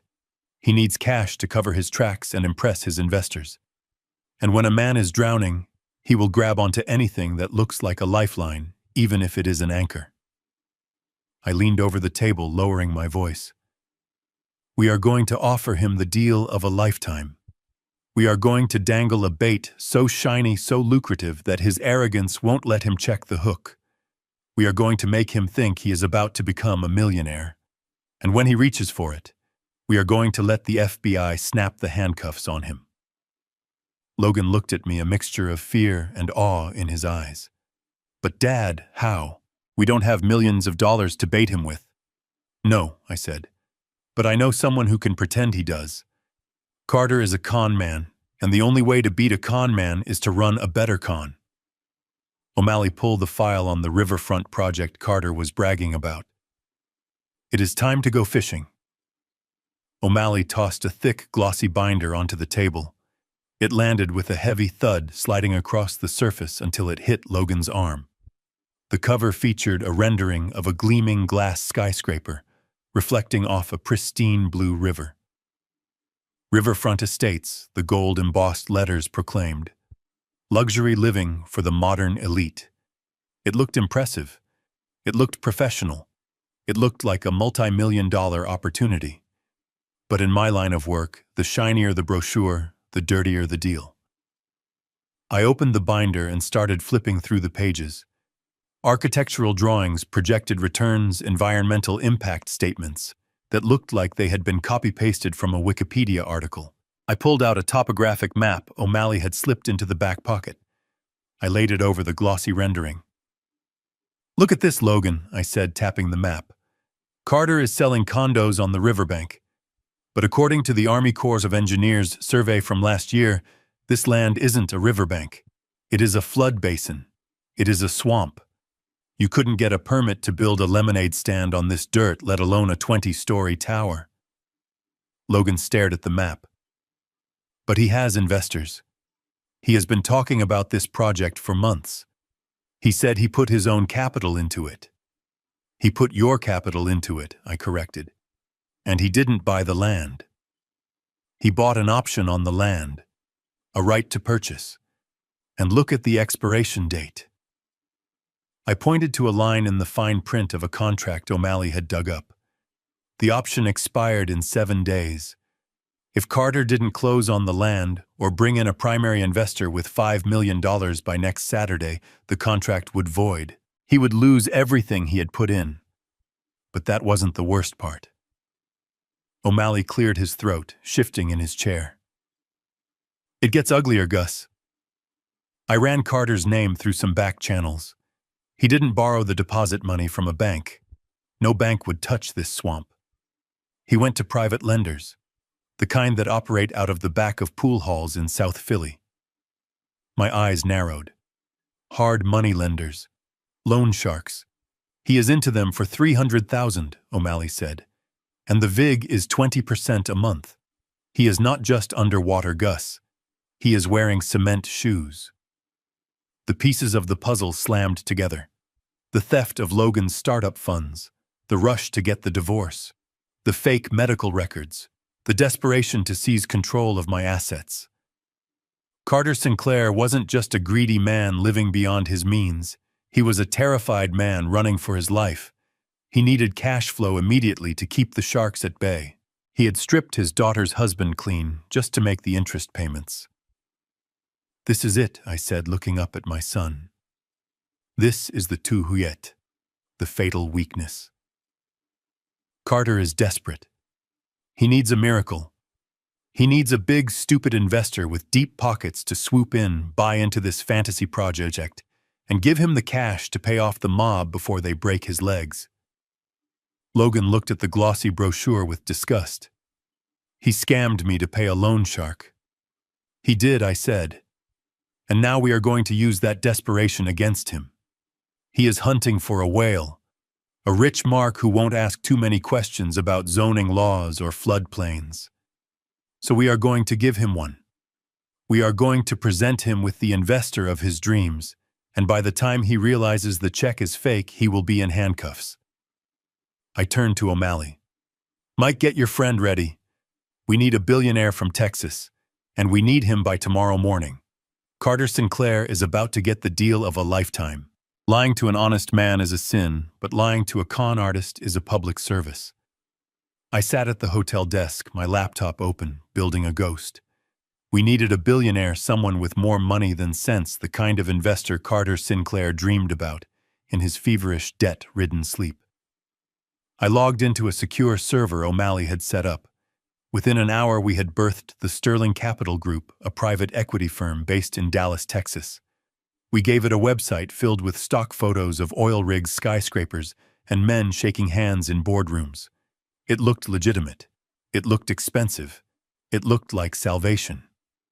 But a website is just a digital facade. We needed a face. I picked up my phone and dialed a number I had not used in a decade. Harlan Vance answered on the second ring. Harlan was a retired FBI undercover operative who had spent the 80s infiltrating the mob in New Jersey. He had retired to Florida to run a community theater group, but I knew he missed the thrill of the game. When I told him I needed him to play a loud, arrogant Texas oil tycoon looking to dump $5 million into a real estate project, he didn't even ask about the pay. He just asked what kind of boots he should wear. I need you in New York tonight, Harlan, I said. You are J.D. Sterling. You made your money in fracking, and now you want a trophy property in the Northeast. You are impatient. You are liquid, and you do not read the fine print. Harlan laughed, a deep, booming sound that was already in character. I will dust off my Stetson Gus. Who is the mark? I gave him the rundown on Carter. I told him about the desperation, the loan sharks, and the ego. Carter needs to believe he is the smartest man in the room, I explained. Let him talk. Let him brag. You just nod and talk about writing checks. Once Harlan was on a plane, I assumed my role. I could not meet Carter face to face yet. He would recognize me instantly. So I became Mr. Black, the efficient, faceless executive assistant to Mr. Sterling. I created a secure email address. I drafted the letter that would be the bait. I made sure the language was precise, using the kind of financial buzzwords that make men like Carter salivate. Subject: immediate capital allocation. Riverfront project. Dear Mr. Sinclair, I represent the Sterling Capital Group. We have been tracking the development of the riverfront estates with great interest. Mr. Sterling is looking to diversify his portfolio before the end of the fiscal quarter and has authorized an aggressive acquisition strategy for high-potential residential developments. We are prepared to offer a capital injection of $5 million for a majority equity stake pending an expedited due diligence process. Mr. Sterling is currently in the Northeast and would like to move to a contract signing immediately. We understand time is of the essence. Please confirm your availability for a preliminary discussion. Regards, A. Black, Senior Director of Acquisitions. I read the email to Logan. He was sitting on the edge of the bed, wringing his hands. Dad, $5 million. He is going to know it is fake. It is too good to be true. That is exactly why he will believe it. I said, my finger hovering over the enter key. Con men always believe they are due for a big score. He thinks he deserves this. He thinks the universe owes him a bailout because he is special. He won't see a trap. He will see a mirror reflecting his own greed. I hit send. The email whooshed away into the digital ether. I leaned back in my chair and looked at my watch. It was 4 p.m. Carter was probably sitting in his office staring at a calendar, counting down the days until the loan sharks came for his knees. I guessed it would take him less than 10 minutes to reply. I was wrong. It took him 3. My phone chimed with a notification. The reply from Carter Sinclair was frantic, riddled with typos, and desperate. Mr. Black. We are very interested. The riverfront project is shovel-ready and primed for explosion. I am available anytime. Please advise next steps. I showed the screen to Logan. We got him, son. He just swallowed the hook, the line, and the sinker. Now we just have to reel him in slowly until he is flopping on the deck. Get some rest. Tomorrow we start the show. The black receiver box on the hotel table crackled to life, the red light pulsing in time with the voices that filled the room. We were listening to the sound of salvation arriving at the Sinclair household, or at least what they thought was salvation. Carter's voice was so loud it distorted the speaker. He was screaming, not in anger, but in a frenzy of euphoria. "Victoria, get in here!" he shouted. "Look at this email! Look at the number! $5 million! Sterling Capital wants in! We are saved!" I told you I could pull this off. I heard the click of heels on hardwood floors, then the rustle of paper as Victoria grabbed the printed email. Her gasp was audible. "Oh my God, Carter. Is this real? Texas oil money. This is it. This pays off the lenders. This pays off the house. We are going to be rich. Real rich, not just credit card rich." They were celebrating. They were popping corks. They were already spending the money I hadn't even given them yet. It was sickening to listen to. They didn't care about the project. They didn't care about building anything. They just cared about the cash injection that would keep their house of cards from collapsing. But then the celebration turned dark. The clinking of glasses stopped. Victoria's voice dropped sharp and calculating. "Carter, wait. What about Logan? His name is still on the original incorporation papers for the shell company. If he finds out we are selling equity, he could sue. He could freeze the assets. He could ruin everything." Carter scoffed. "He is sleeping in his car, Victoria. He doesn't have the money to hire a lawyer who can spell lawsuit. But you are right. We cannot take chances. We need him gone. Completely. Legally erased." I heard the beep of a phone dialing. A moment later, Rachel's voice came through the speakerphone.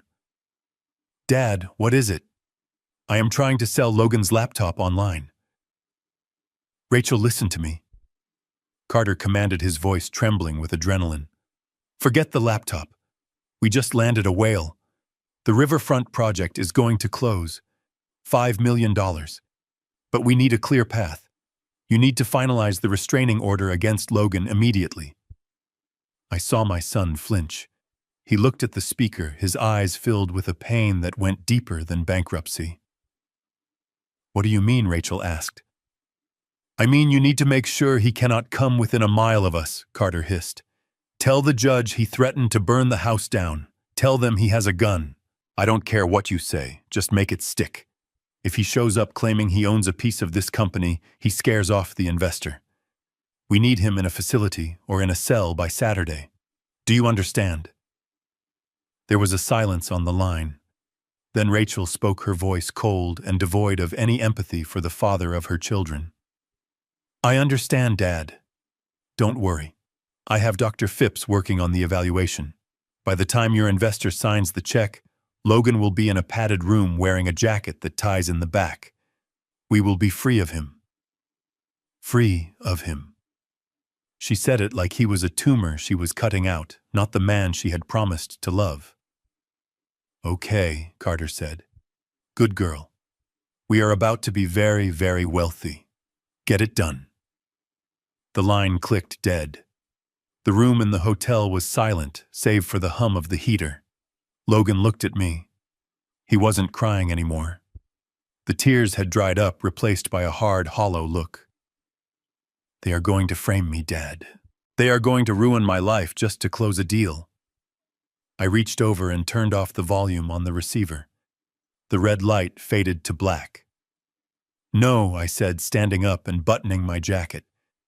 "They are not going to ruin you. They just gave us everything we need. They admitted to conspiracy. They admitted to perjury. And they just admitted that the psychiatric evaluation is a fraud designed to facilitate a financial crime. I walked to the window. The city lights were blurring in the snow. They think they are clearing the path for a payday, I said. But they are just clearing the path for their own destruction. They took the bait, Logan. They are hungry. They are desperate. And now they are careless. I turned back to him. Get some sleep. Tomorrow my friend Harlan arrives from Texas. We have a golf game to play. It is time to pull the net. And trust me, son, when we are done, the only thing Carter Sinclair will be wearing is an orange jumpsuit. The country club was a fortress of exclusivity, a place where the grass was manicured with scissors and the air smelled of old money and pine needles. It was freezing, the kind of cold that bites through wool, but business does not stop for winter. Harlan Vance, my old friend and former undercover operative, strode onto the first tee, looking every inch the Texas billionaire. He wore a shearling coat, a Stetson hat that cost more than a Honda Civic, and he carried himself with the loud, unapologetic swagger of a man who owns oil wells. I stood 3 paces behind him, dressed in a nondescript black overcoat and dark aviator sunglasses. I held a leather portfolio against my chest. To the world, I was Mr. Black, the silent, efficient executive assistant. In reality, I was a walking surveillance unit. The portfolio concealed a high-fidelity recorder, and my sunglasses hid the fact that I was staring daggers at the man approaching us. Carter Sinclair walked up the path, his golf bag slung over the shoulder of a shivering caddy. He was trying too hard. His outfit was brand new, likely put on a credit card he couldn't pay off. He was smiling, but his eyes were darting around nervously. He shook Harlan's hand with a grip that was sweaty despite the cold. Mr. Sterling Carter beamed, his voice too loud. It is an honor. Welcome to New York. I took the liberty of booking the back 9 just for us. No interruptions. Harlan laughed, a deep, booming sound. I appreciate that, Sinclair. I like privacy. And I like doing business fast. My time is worth $5,000 a minute, so let's hope your swing is as good as your pitch deck. They played. I walked behind them, silent as a shadow. For 2 hours, I listened to Carter Sinclair dig his own grave with his mouth. He was so eager to impress the billionaire that he abandoned all caution. When Harlan asked about the zoning permits for the riverfront project, Carter lied. He said they were fully approved. I recorded it. When Harlan asked about existing liens on the property, Carter laughed and said he owned the land free and clear. I recorded it. Every lie was a federal offense. Every misrepresentation was wire fraud. But the real test of my restraint came on the 7th hole. Harlan was lining up a putt. He looked at Carter and asked casually about his family. I hear you run a family business, Sinclair. I respect that. I keep my circle small, too. Carter leaned on his putter, looking smug. I do, Mr. Sterling. But you know how it is. Sometimes family can be a liability. I recently had to do some restructuring. Harlan raised an eyebrow. Restructuring. Carter nodded, lowering his voice as if sharing a secret between titans of industry. I had a son-in-law. Nice enough boy, but weak. No vision. He was a drain on resources. Mentally unstable, if I am being honest. He was holding us back, dragging down the company morale. I had to make the hard call. I cut him loose last week. Kicked him to the curb to protect the bottom line. Sometimes you have to trim the dead weight to let the eagle fly. My hand gripped the leather portfolio so hard the leather creaked. I felt a surge of violence so pure it frightened me. I wanted to drop the act. I wanted to grab a 9-iron and wrap it around his neck. I wanted to scream that the dead weight he was talking about was the only reason he had a roof over his head. I wanted to tell him that my son was 10 times the man he would ever be. But I didn't move. I didn't speak. I stared at the back of Carter's head behind my dark glasses and forced myself to breathe. This was not a street fight. This was an execution. And an execution requires patience. Harlan must have sensed my tension because he quickly sank his putt and clapped Carter on the back. "Ruthless," he said. "I like that in a partner. Business comes first." Carter beamed, thinking he had just bonded with a kindred spirit. He had no idea that the man he called dead weight was currently sitting in a hotel room helping me tighten the noose that would snap Carter's neck. I checked the recorder. The light was green. We had him. We sat in the leather-bound booth of the clubhouse, the smell of cigar smoke and old whiskey hanging in the air. Harlan leaned back, looking like the king of Texas, and dropped the offer on the table like a winning poker hand. "I like you, Sinclair," he boomed, his voice carrying across the room. "You have the killer instinct. Sterling Capital is in.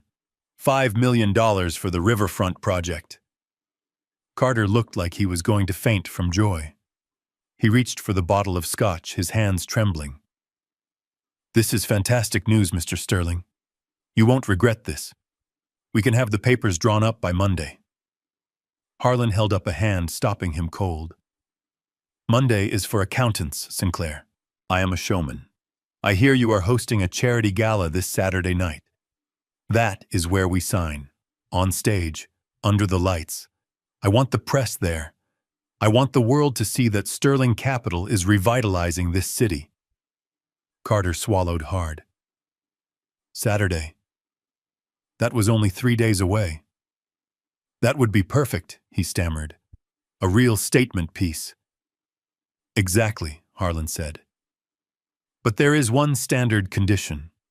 My board of directors is strict about compliance. Before we release a sum of this magnitude, we require a reciprocal due diligence fee, $200,000, wired to our escrow account by tomorrow noon. It is fully refundable upon closing, of course. It is just a good faith deposit to prove your liquidity and ensure there are no liens on your accounts." I watched Carter from behind my dark glasses. I saw the blood drain from his face. He didn't have $200,000. He was drowning in debt to loan sharks. But he was staring at a $5 million lifeline. His greed was fighting a war with his reality. Of course, Carter lied, his voice cracking slightly. "Standard procedure. The funds will be wired first thing in the morning." We left him there, sweating in his expensive suit. As soon as we got back to the car, I pulled out the receiver. We needed to hear the aftermath. The drive back to the hotel was silent until the receiver crackled to life. We were listening to a man unraveling. Carter was back at the house and he was screaming. "I need liquid assets, Rachel. We need $200,000 by tomorrow or the deal dies." "But Daddy, that is impossible." Rachel's voice whined. "We spent the cash." "Then sell the jewelry," Carter roared. The sound of something shattering against a wall made Logan jump. "Sell the bracelets, sell the necklace, and give me that ring." "No, not the ring," Rachel shrieked. "It is brand new. I need it for the gala. I need to look the part."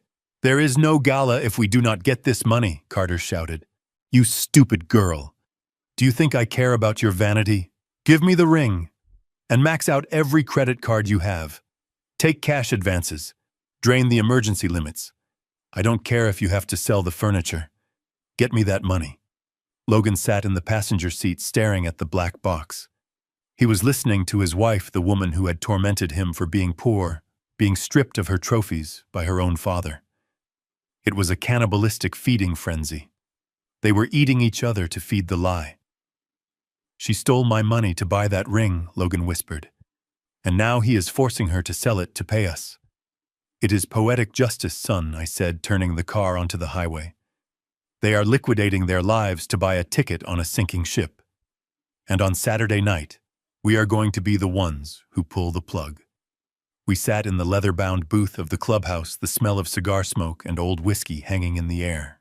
Harlan leaned back, looking like the king of Texas, and dropped the offer on the table like a winning poker hand. "I like you, Sinclair," he boomed, his voice carrying across the room. "You have the killer instinct. Sterling Capital is in. $5 million for the riverfront project." Carter looked like he was going to faint from joy. He reached for the bottle of scotch, his hands trembling. "This is fantastic news, Mr. Sterling. You won't regret this. We can have the papers drawn up by Monday." Harlan held up a hand, stopping him cold. "Monday is for accountants, Sinclair. I am a showman. I hear you are hosting a charity gala this Saturday night. That is where we sign. On stage. Under the lights. I want the press there. I want the world to see that Sterling Capital is revitalizing this city." Carter swallowed hard. Saturday. That was only 3 days away. "That would be perfect," he stammered. "A real statement piece." "Exactly," Harlan said. "But there is one standard condition. My board of directors is strict about compliance. Before we release a sum of this magnitude, we require a reciprocal due diligence fee, $200,000, wired to our escrow account by tomorrow noon. It is fully refundable upon closing, of course. It is just a good faith deposit to prove your liquidity and ensure there are no liens on your accounts." I watched Carter from behind my dark glasses. I saw the blood drain from his face.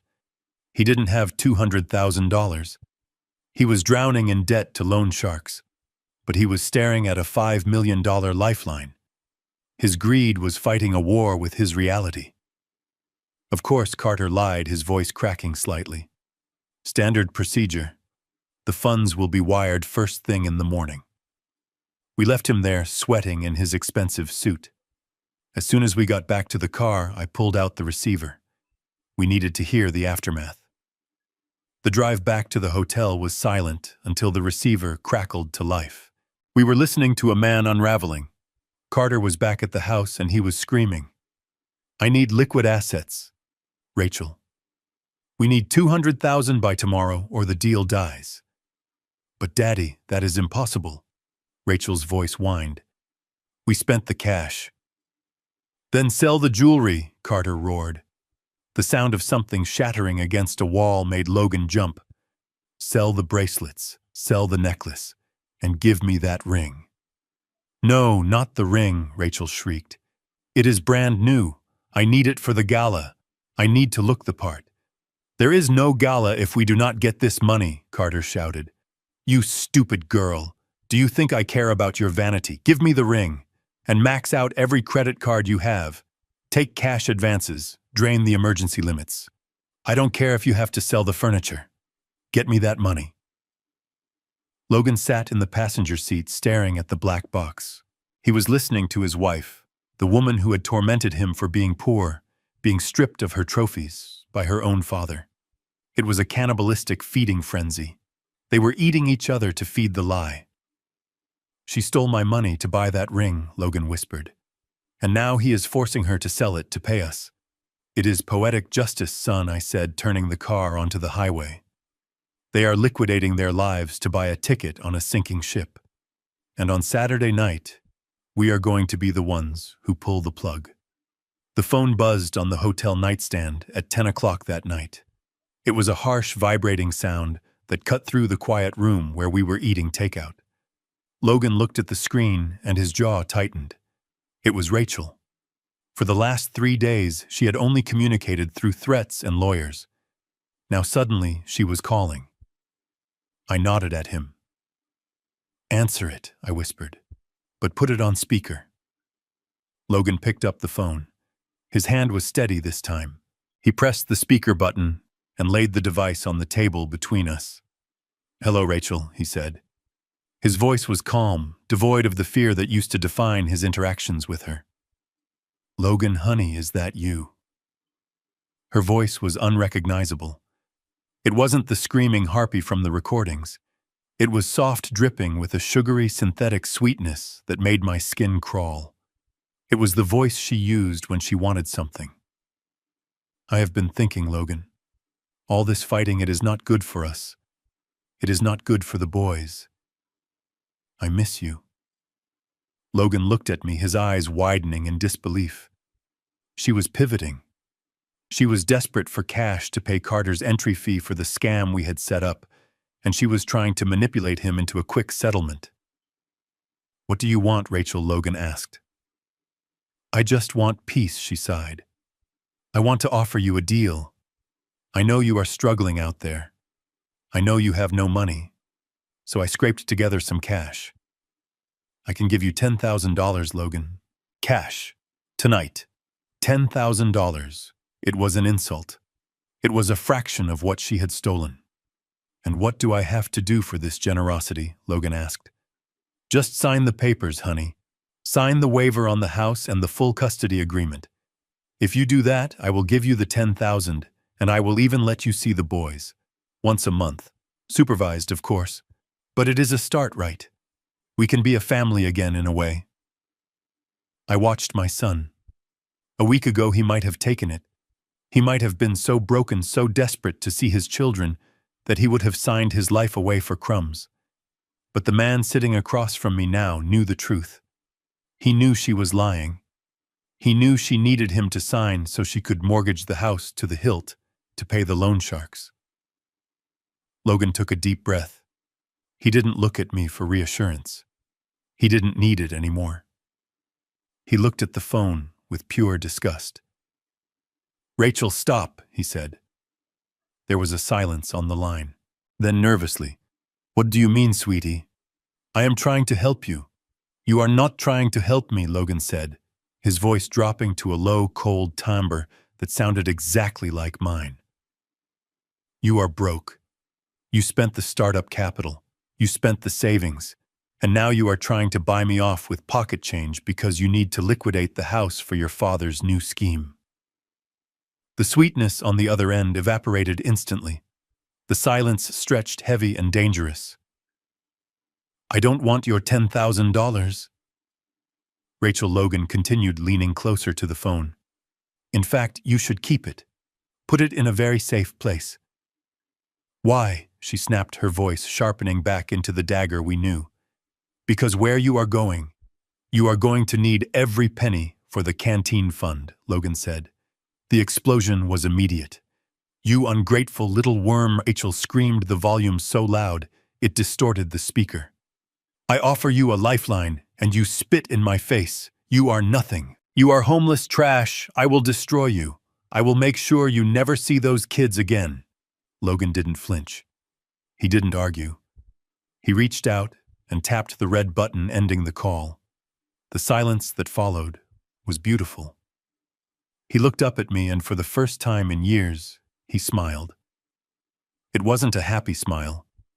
It was the smile of a man who just realized the chains were made of paper. She is scared, Dad, he said. Yes, I replied, pouring him a fresh glass of water. She is terrified. And terrified to people make mistakes. We just forced her hand. Now watch them burn. The deadline was noon. That was the time Harlan Vance, playing the role of the impatient billionaire J.D. Sterling, had set for the wire transfer. At 9 in the morning, the GPS tracker on Carter Sinclair's Mercedes pinged on our laptop screen. He was moving fast, but he was not heading to a commercial bank. Banks ask questions. Banks want to see tax returns and income statements. Carter was heading south into the industrial district to a nondescript brick building that O'Malley told me was a front for a hard money lending operation run by the Russo family. We watched the digital dot move on the screen in the hotel room. Logan was pacing, wiping sweat from his forehead. Dad, if he borrows money from people like that, isn't that dangerous? If the deal falls through, they won't sue him. They will hurt him. I shook my head, keeping my eyes on the screen. It is dangerous for him, Logan. We are just the observers. He made the choice to walk through that door. Through the long-range microphone O'Malley had planted in Carter's car earlier that morning, we heard the aftermath of the meeting as he got back into his vehicle. But before that, O'Malley had tapped into the audio feed inside the lender's office using a directional laser microphone aimed at the window. The audio was grainy, but the desperation was clear as a bell. I need 200,000, Carter's voice had pleaded. Immediate wire. I can pay you back double on Monday. I have a deal closing.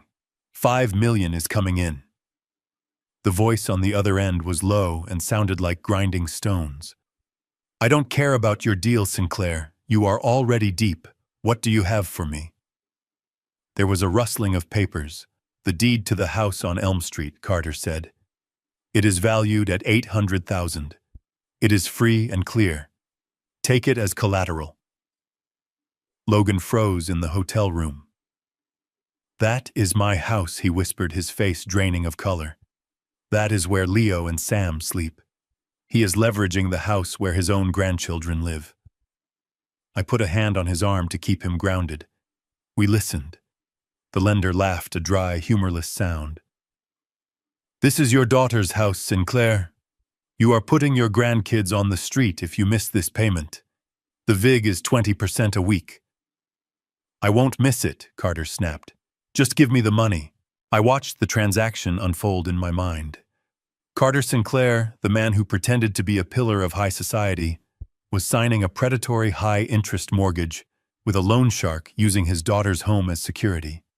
He was literally selling the roof over his family's head to fund a gambling bet on a fake real estate project. He was so blinded by the promise of the $5 million from Sterling Capital that he didn't see the cliff he was driving off. He did it, I said, watching the GPS dot start moving again. He signed the papers. He is heading to his bank to wire the funds to our escrow account. Logan sank into the chair, putting his head in his hands. He is a monster. He doesn't care about Rachel. He doesn't care about the boys. He would sell them all for a check. He is not just a monster, Logan, I said, closing the laptop. He is a dead man walking. He thinks he is buying a ticket to the big leagues. But what he's actually doing is creating a paper trail that links him directly to organized crime proceeds. When we drop the hammer tomorrow night, he won't just owe us an apology. He will owe the mob $200,000 he doesn't have. And he will have the FBI asking why he is laundering loan shark money through a fake investment deal. I stood up and poured 2 coffees. Drink up, son. The money is on its way. They have officially dug their own graves. Now we just have to wait for them to fall in. I walked into the precinct shortly after dusk. It smelled of stale coffee floor wax and the heavy metallic scent of justice waiting to be served. I wasn't there to file a report. I was there to deliver a conviction on a silver platter. I bypassed the front desk and walked straight to the corner office of Chief Marcus Miller. We had worked together 20 years ago on a pension fund embezzlement case that took down a corrupt union boss. Marcus knew that when I knocked on his door, I didn't bring problems. I brought solutions. He looked up from his paperwork, his eyes narrowing, then widening in recognition. Gus Mercer, he grunted, standing up to shake my hand. You look like you haven't aged a day, you old bloodhound. What brings you out of retirement? I placed a thick black binder on his desk. It landed with a heavy, satisfying thud. I am here to report a crime in progress, Marcus. Multi-count wire fraud, money laundering, extortion, and conspiracy to commit grand larceny. And the best part is the perpetrators are throwing a party to celebrate it on Saturday night. Marcus opened the binder. O'Malley and I had spent the afternoon organizing the evidence. It was a forensic masterpiece. Tab A showed the structuring of Logan's stolen funds into the shell company. Tab B showed the bribe paid to Dr. Phipps. Tab C contained the transcripts of the wiretaps where Carter and Rachel discussed liquidating assets to hide them from the divorce court. But it was Tab D that made Marcus sit up straight. It was the digital trace of the wire transfer Carter had sent that morning. $200,000 originating from a known front for the Russo crime family, moving into an escrow account for a fraudulent investment deal. He is washing loan shark money, Marcus whispered, tracing the line with his finger. This guy isn't just a white-collar thief. He is moving dirty cash for the mob. He thinks he is paying an entry fee for a $5 million investment, I explained. He is desperate. He borrowed from the sharks to pay the fee, hoping the big investment would pay them back. He is trying to cycle dirty money into a clean real estate project to hide the origin. That is classic money laundering. Marcus reached for his phone. I can have a warrant signed in an hour. We can pick him up at his house tonight. I reached out and covered his hand. No, Marcus. Not tonight. He looked at me confused. Why wait? He is a flight risk.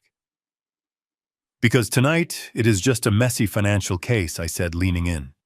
His lawyers will argue it was a misunderstanding, a bad loan, a clerical error. They will tie you up in court for years. But on Saturday night, at the Gala, Carter is going to stand on a stage. He is going to sign a contract with Sterling Capital. He is going to publicly declare his ownership of a fraudulent project and accept what he thinks is $5 million.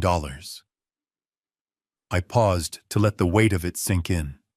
The moment his pen hits that paper, the intent is cemented. It becomes attempted grand larceny of $5 million. It becomes irrefutable. And I want him to do it in front of 300 witnesses. I want the handcuffs to go on while the flashbulbs are popping. I want there to be absolutely nowhere for him to hide. Marcus looked at the binder, then at me. He smiled a slow, grim expression. You always were a dramatic son of a bitch, Gus. It is not drama, Marcus. It is distinct clarity. I want a squad car around the corner of the hotel at 8 p.m. I want plainclothes officers in the ballroom. When I give the signal, you take them down. All of them. Carter, Victoria, Rachel. And pick up the doctor, too. Marcus nodded. Consider it done. We will be there. I walked out of the station into the cold night air. The trap was set. The cage was built. The bait had been taken. All that was left now was to wait for the animal to walk in and close the door behind him. The hotel room was quiet, a stark contrast to the storm raging outside and the hurricane we were about to unleash tomorrow. Leo and Sam were sitting on the beige carpet surrounded by a scattering of crayons and coloring books. They were drawing houses.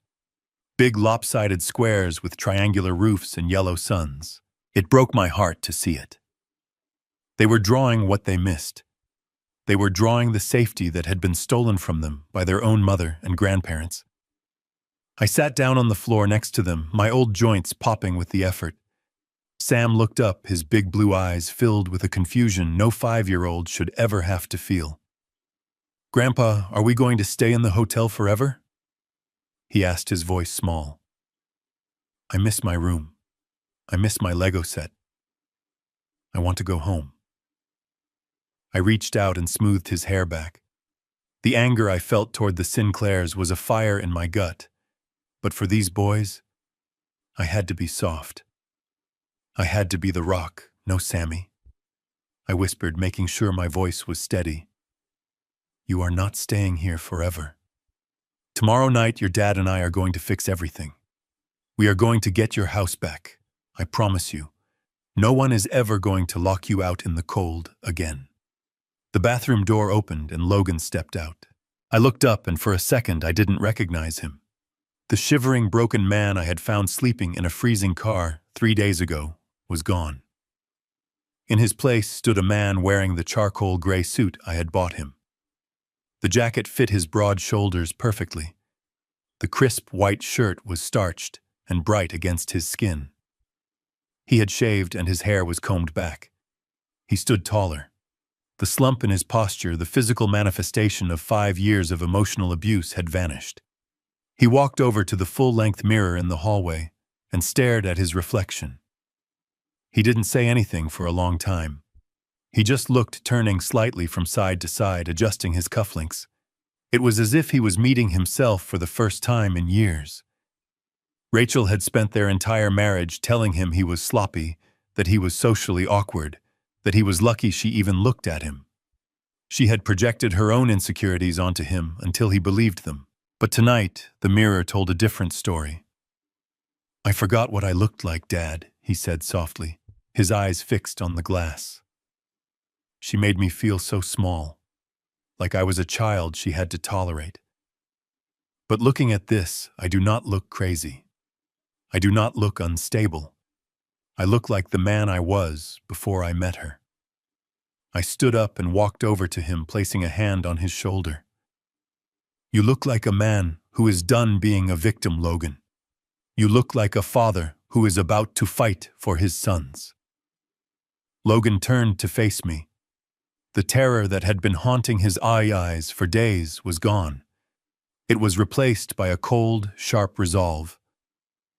"I am ready, Dad," he said. "I am ready to face her. I used to be terrified of her yelling of her judgment. But now that I know it is all a con, I am not scared. I just feel focused. I want to look her in the eye when the truth comes out. I want to see her face when she realizes she didn't break me." I nodded. The transformation was complete. We weren't just bringing a lawsuit to the gala. We were bringing a reckoning. "Get some sleep, son," I said. "Tomorrow is the big night, and we are going to be the guests of honor." The grand ballroom of the Plaza Hotel was a sea of black ties and sequins vibrating with the low hum of expensive conversation and clinking champagne flutes. It was the kind of room where people came to see and be seen, where net worth was worn on the wrist and around the neck. From the shadows of the entrance hall, I watched the Sinclair family holding court in the center of the room. They looked like royalty. Carter was wearing a tuxedo that strained slightly at the buttons, a glass of scotch in his hand, laughing loudly at a joke made by the city councilman. He was radiating the manic energy of a man who thinks he has just pulled off the heist of the century. Beside him, Victoria was draped in emerald silk, smiling tight and sharp at the wives of the investors she had helped defraud. And then there was Rachel. She was wearing a floor-length red gown that screamed for attention. She looked stunning, but to my trained eye, the cracks were visible. I focused on the necklace resting against her collarbone. It was a glittering cascade of stones that looked like diamonds from a distance. But under the chandelier light, they lacked the fire of the real thing. They were high-grade cubic zirconia. She had pawned the real heirloom necklace this morning, just as Carter had demanded replacing it with a replica to keep up appearances. It was a pathetic, desperate masquerade. Carter raised his glass, his voice carrying over the crowd. "Tonight marks a new era," he boasted to a circle of bankers. "My partnership with Sterling Capital is not just an investment. It is a validation of everything we have built. We are bringing the Riverfront project to life." I felt Logan stiffen beside me. He heard the lie. He saw his wife wearing fake jewels paid for with his stolen future. But he didn't retreat. He adjusted his cuffs, took a deep breath, and stepped into the light. We walked toward the double mahogany doors. A mountain of a man in a black security suit stepped in front of us, his face impassive. He looked Logan up and down. "I am sorry, gentlemen," he rumbled, his voice deep and barring. "This is a private event. Invitation only." I saw Rachel turn her head at the commotion. Her eyes locked onto Logan, and for a second, her face went blank with shock. She had expected him to be in a holding cell or shivering in a parking lot. She hadn't expected him to be standing there in a $2,000 suit looking like a CEO. She tapped her father on the shoulder and whispered something frantic. Carter spun around, his face flushing red. He started making a slashing motion across his throat to the security guard, mouthing the words, "Throw them out." The guard took a step toward us, his hand reaching for his radio. "Sir, I am going to have to ask you to leave the premises immediately, or I will be forced to remove you. The owners have indicated you are not on the guest list." I didn't flinch. I reached into the inner pocket of my coat. I didn't pull out a weapon. I pulled out a heavy cream-colored envelope with gold embossing. It was the VIP invitation Carter had messengered to the offices of Sterling Capital just yesterday, intended for J.D. Sterling's senior associates. I handed it to the guard. "I think you will find our credentials are in order," I said, my voice cutting through the noise. "We are the guests of honor. We are representing the investors." The guard opened the envelope. He saw the gold foil stamp. He saw the VIP designation that granted all access. He looked from the ticket to Carter, who was fuming, but helpless to stop a scene without alerting the other guests, and back to me. His demeanor changed instantly. He stepped back and unhooked the velvet rope.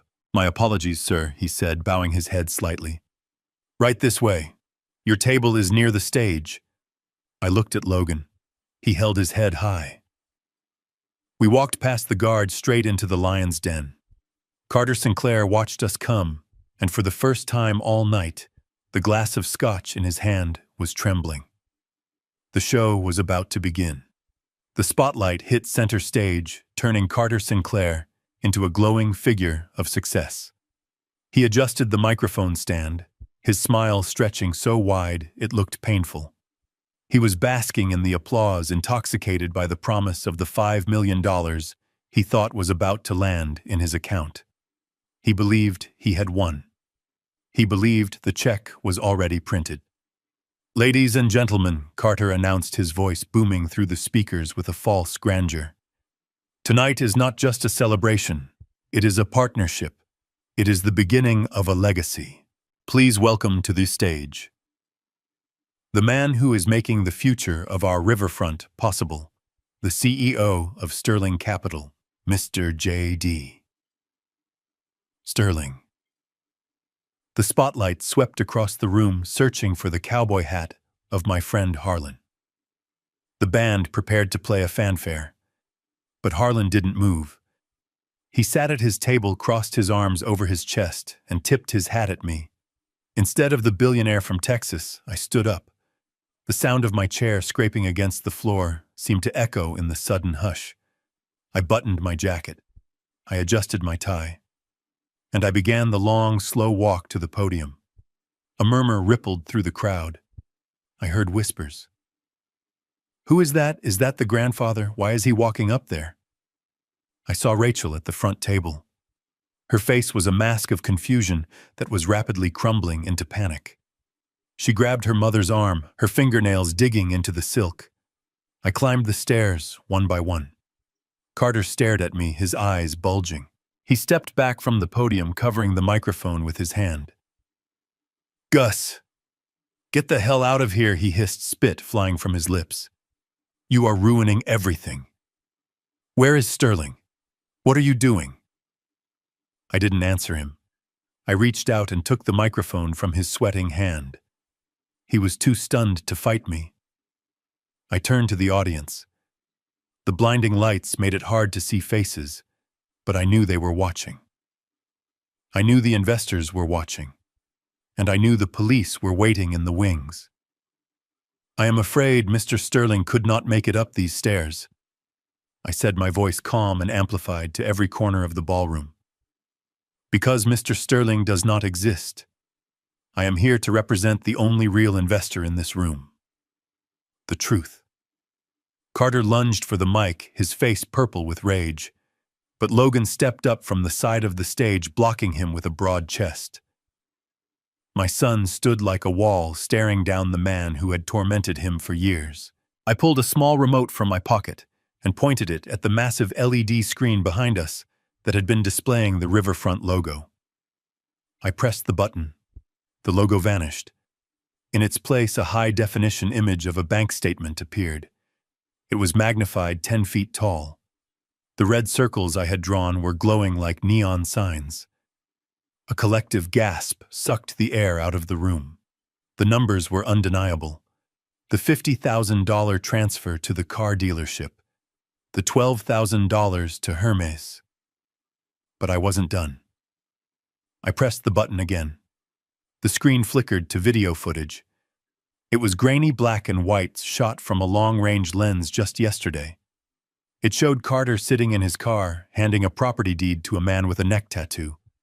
The audio played over the speakers loud and clear, silencing the room. "Take the house," Carter's recorded voice boomed. "Just give me the cash. I don't care about my daughter. I don't care if they end up on the street. Just give me the money." Carter froze. He looked at the screen, then at the crowd, then at me. He looked like a man watching his own execution. The silence was absolute. The party was over. The audit was public. The room was dead silent, the only light coming from the massive screen broadcasting the autopsy of a crime. I kept the microphone raised, my voice steady as a judge delivering a verdict. I turned to look at Carter, who was shaking so hard the ice in his glass would have been rattling if he hadn't dropped it moments ago. I pointed to the line item on the screen that showed the massive withdrawal. $150,000, I said, letting the number hang in the air. That was the money I gave my son to build a future. That was the money for his children. And what did you do with it, Carter? Did you build a building? Did you break ground on this riverfront paradise? I pointed a finger directly at his wrist. No. You used it to buy that watch. You stole my retirement to buy a prop for your costume. Is it even real, Carter? Or is it a fake, just like this company, just like this party, and just like you? That was the spark that blew the powder keg. Rachel snapped. The facade of the cool, collected socialite dropped, revealing the desperate, cornered animal underneath. She let out a shriek of pure rage and hiked up her expensive red gown, charging up the stairs in her heels. Her eyes were fixed on the microphone in my hand.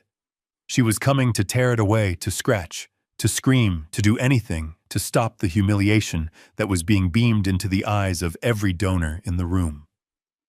I didn't move. I didn't have to.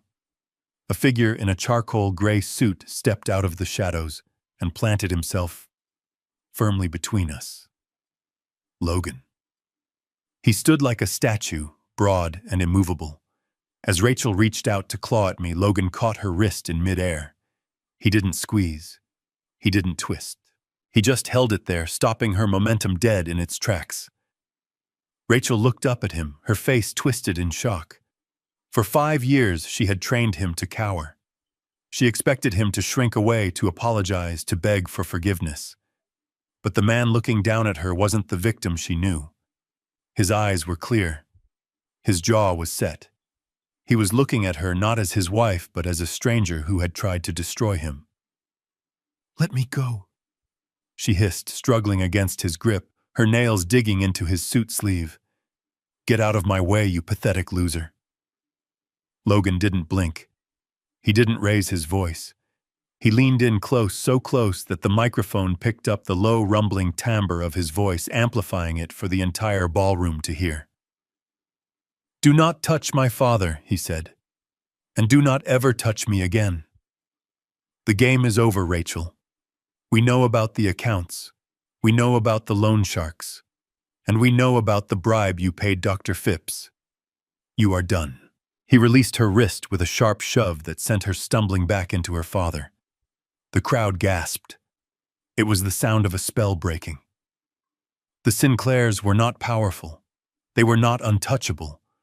They were just small, scared thieves, standing in the spotlight of their own making, stripped of their lies and exposed to the world. The silence that followed Logan's declaration was heavy, hanging over the room, like a physical weight, but it was shattered a second later by the sound of the ballroom's main doors crashing open against the walls. It wasn't a polite entrance. It was a raid.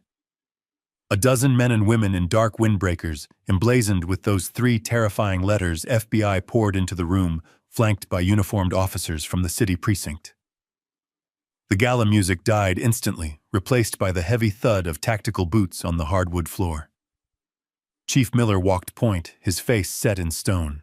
He marched straight down the center aisle, ignoring the gasps of the socialites who scrambled out of his way, clutching their pearls and expensive clutches. He climbed the stairs to the stage, his boots thumping a heavy rhythm of justice. He didn't look at me. He looked straight at Carter Sinclair. "Carter Sinclair, you are under arrest for wire fraud, racketeering, and money laundering."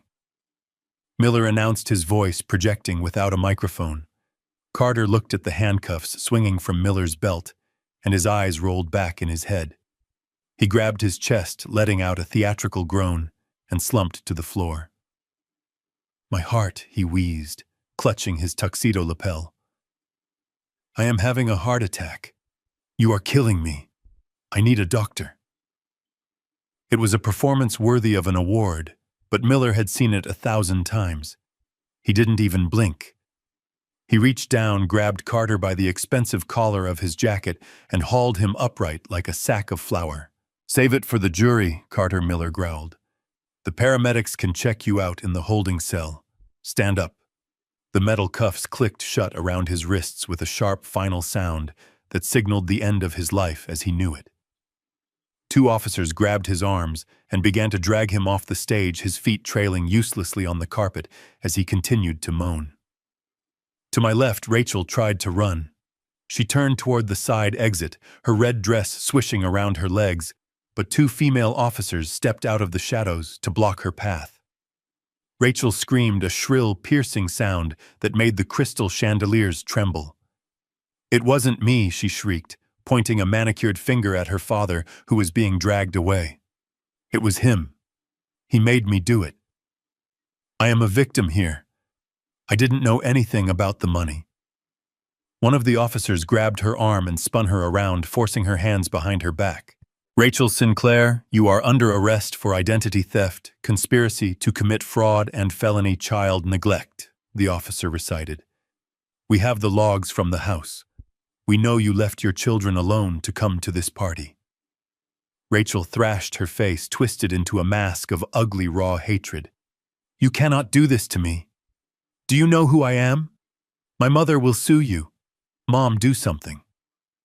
But Victoria Sinclair was nowhere to be seen. She had slipped into the crowd, trying to vanish only to be stopped by two agents near the coat check. And they weren't finished. Near the buffet table, trying to blend in with a waiter, was Dr. Theodore Phipps. He had come hoping to network, hoping to find his next bribe. Instead, he found O'Malley waiting for him. I watched from the stage as O'Malley tapped him on the shoulder and showed him a warrant. The doctor's face went white as a sheet. "Falsifying medical records is a felony, doctor," I heard O'Malley say. "I hope you like prison food." The ballroom was a chaotic sea of flashing cameras. Every guest had their phone out, recording the downfall of the dynasty. Carter was being dragged out, still feigning illness. Rachel was kicking and screaming, blaming everyone but herself. Logan stood beside me, watching them go. He didn't smile. He didn't cheer. He just watched the people who had stolen 5 years of his life get loaded into the back of squad cars. It was over. The rot had been cut out. The silence in the law office was a stark contrast to the chaos of the ballroom 7 days ago. It was a quiet, heavy silence, the kind that smells of mahogany, expensive coffee, and absolute victory. O'Malley sat across from me, a mountain of paperwork organized into neat stacks between us. He looked like a man who had just eaten a very large, very satisfying meal. He tapped the top file with a thick finger and grinned. "The forensic accountants are having a field day, Gus," he rumbled. "It turns out Carter didn't just cook the books. He deep-fried them. The FBI found accounts in the Cayman Islands that were empty, and they found the loan shark debts that were very full. The entire Sinclair estate has been seized by the federal government under asset forfeiture laws. The cars, the jewelry, the art. It is all gone. They are destitute." I nodded, sipping my coffee. I didn't feel joy. I felt the satisfaction of a mechanic who had finally fixed a dangerous engine by removing the broken parts. "And the house?" I asked. O'Malley slid a blue folder across the table. That was the tricky part. Since Carter signed the deed over to the Russo crime family as collateral, the feds seized it immediately as proceeds of criminal activity. But since I have a friend in the asset forfeiture division who owed me a favor, and since the bank was desperate to unload a toxic asset, we worked out a deal. I opened the folder. Inside was the deed to the house on Elm Street. The house Logan had bought. The house his children grew up in. The house he was kicked out of. I looked at the sale price. It was a fraction of the market value. I pulled out my checkbook. I wrote the check without hesitation. I wasn't just buying a building. I was buying back my son's dignity. I was buying back the room where Leo and Sam learned to walk. "Done," I said, signing my name with a flourish. "Put it in Logan's name. Free and clear. No mortgages. No liens. It belongs to him now." O'Malley took the check. "Now for the criminal charges." The district attorney is not in a negotiating mood. Carter is looking at 20 years for the federal charges. But Rachel. He paused, looking at his notes. Her lawyer tried to beg for house arrest. He tried to play the sympathy card, claiming she was a victim of her father's manipulation. And I asked, leaning forward. The judge didn't buy it, O'Malley said. Not after he saw the video of her screaming at the police, and definitely not after he read the report on the child neglect. The state is asking for 8 years, mandatory minimums for identity theft and fraud plus the endangerment charges. She's going to prison, Gus. She is going to trade her designer dresses for an orange jumpsuit until her children are teenagers. I leaned back in the leather chair. 8 years. It was a long time, but it was fair. She had tried to steal a lifetime from my son, and the boys I asked. The most important question. O'Malley smiled, a genuine soft expression that looked out of place on his rugged face. He handed me the final document. It was stamped with the seal of the family court. Sole legal and physical custody awarded to Logan Mercer, he read aloud. No visitation rights for the mother pending a parole hearing in 5 years. The restraining order is permanent. They are his, Gus, 100%. I took the paper. My hands were shaking slightly. This was the receipt I had been waiting for. Not the money, not the house, but this, the safety of my grandchildren. Pack up the files, Mike, I said, standing up and buttoning my coat. We are done here. I have a set of house keys to deliver, and I think Logan is waiting to take his boys home. The kitchen of the house on Elm Street smelled of rosemary garlic and something that had been missing for 5 long years. It smelled of peace. Sunlight streamed through the bay window, the same window where I had once planted a listening device to catch a thief. Now it just illuminated the dust motes dancing in the air and the 2 little boys who were currently arguing over who got the bigger drumstick. I sat at the head of the table watching them. Leo had sauce on his chin. Sam was trying to feed a piece of broccoli to the dog under the table. In the old days under the Sinclair regime, this kind of mess would have triggered a screaming match. Rachel would have worried about the upholstery. Carter would have sneered at the lack of discipline. But tonight, nobody was yelling. Logan walked in from the patio carrying a salad bowl. He looked 5 years younger. The gray pallor of stress was gone, replaced by a healthy tan. He wasn't wearing a tuxedo or a suit bought on credit. He was wearing jeans and a t-shirt, and he looked like a king in his own castle. He set the bowl down and clapped a hand on my shoulder. The quarterly projections look good, Dad, he said, sitting down. We are up 12% since the launch. And this time the growth is organic. No loans, no leverage. I took a sip of my wine and raised an eyebrow. I know, son. I saw the books this morning. I noticed you tried to expense a client lunch that was a little over budget. We are going to have to talk about that. Logan laughed, a genuine deep sound that made the boys giggle. You are a tyrant, Gus. I am the CEO. And I still have to ask my dad for permission to buy a steak. You have to ask your CFO. I corrected him with a smile. And your CFO knows that the only way to stay free is to stay solvent. We build this brick by brick, Logan.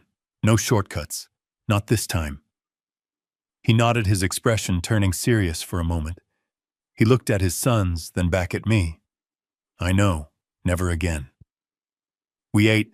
We talked about school projects and soccer practice. We didn't talk about court dates.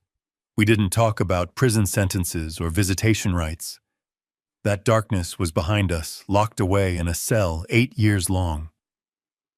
As I watched them, I felt the weight of the small black notebook in my breast pocket. For decades, I had carried notebooks like this. They were always filled with numbers, debts, liabilities, and the cold hard math of hiding wealth. I had spent my life believing that assets were things you could count, things you could stack in a vault or hide in an offshore shell company. I thought security was a number on a balance sheet. I was wrong. I looked at Leo wiping his mouth with his sleeve. I looked at Sam laughing as the dog licked his hand. I looked at my son, a man who had walked through fire and come out made of steel. These were the assets. This moment, the safety of this room, the knowledge that no one was coming to take this away from us. You cannot audit love. You cannot put a valuation on the feeling of protecting your family from wolves. That is the only wealth that matters. I reached into my pocket and pulled out the notebook. I didn't need it anymore. The accounts were balanced. The debts were paid. The bad actors were written off. I placed the notebook on the table next to my empty plate. I closed the cover. It made a soft, final thud against the wood. "More chicken?" Grandpa Sam asked. I smiled, picking up the serving fork. "Yes, Sam. Pass your plate. We have plenty. We have everything we need. The audit is finished. The case is closed." The kitchen of the house on Elm Street smelled of rosemary garlic and something that had been missing for 5 long years. It smelled of peace.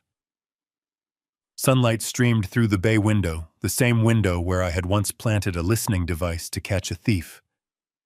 Now it just illuminated the dust motes dancing in the air and the 2 little boys who were currently arguing over who got the bigger drumstick. I sat at the head of the table watching them.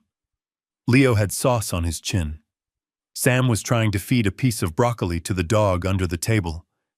In the old days under the Sinclair regime, this kind of mess would have triggered a screaming match. Rachel would have worried about the upholstery. Carter would have sneered at the lack of discipline. But tonight, nobody was yelling. Logan walked in from the patio carrying a salad bowl. He looked 5 years younger. The gray pallor of stress was gone, replaced by a healthy tan. He wasn't wearing a tuxedo or a suit bought on credit. He was wearing jeans and a t-shirt, and he looked like a king in his own castle. He set the bowl down and clapped a hand on my shoulder. "The quarterly projections look good, Dad," he said, sitting down. "We are up 12% since the launch, and this time the growth is organic. No loans, no leverage." I took a sip of my wine and raised an eyebrow. "I know, son. I saw the books this morning. I noticed you tried to expense a client lunch that was a little over budget. We are going to have to talk about that." Logan laughed, a genuine deep sound that made the boys giggle. "You are a tyrant, Gus. I am the CEO, and I still have to ask my dad for permission to buy a steak. You have to ask your CFO." I corrected him with a smile. "And your CFO knows that the only way to stay free is to stay solvent. We build this brick by brick, Logan. No shortcuts. Not this time." He nodded, his expression turning serious for a moment. He looked at his sons, then back at me. "I know. Never again." We ate. We talked about school projects and soccer practice. We didn't talk about court dates. We didn't talk about prison sentences or visitation rights. That darkness was behind us, locked away in a cell 8 years long. As I watched them, I felt the weight of the small black notebook in my breast pocket. For decades, I had carried notebooks like this.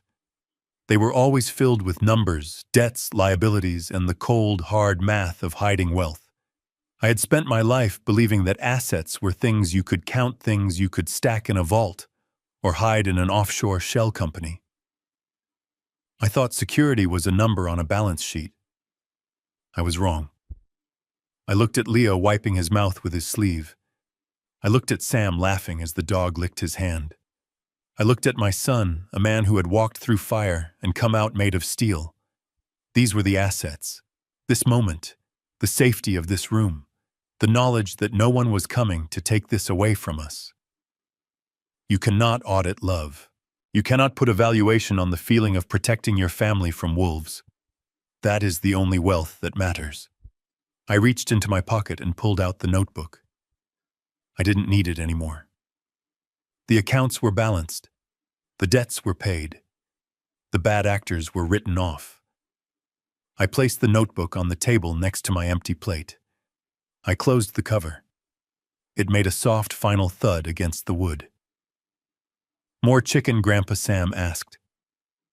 I smiled, picking up the serving fork. Yes, Sam. Pass your plate. We have plenty. We have everything we need. The audit is finished. The case is closed. Here is the moral of the story and the call to action. The biggest lesson from this audit is that true wealth is not about what you show the world, but what you keep for yourself. The Sinclairs chased the illusion of status, the cars, the galas, the titles, and they paid for it with their freedom. We learned that you cannot negotiate with parasites. You must remove them. Financial literacy is your shield, but self-respect is your sword. Never let anyone leverage your love against you to fund their greed. In life as in business, the most important numbers are the ones that bring you peace, not just profit. Build a life you own, not one you owe. If you are ready to audit your own life and cut out the toxic debt, hit that follow button and share this story with someone who needs to hear it.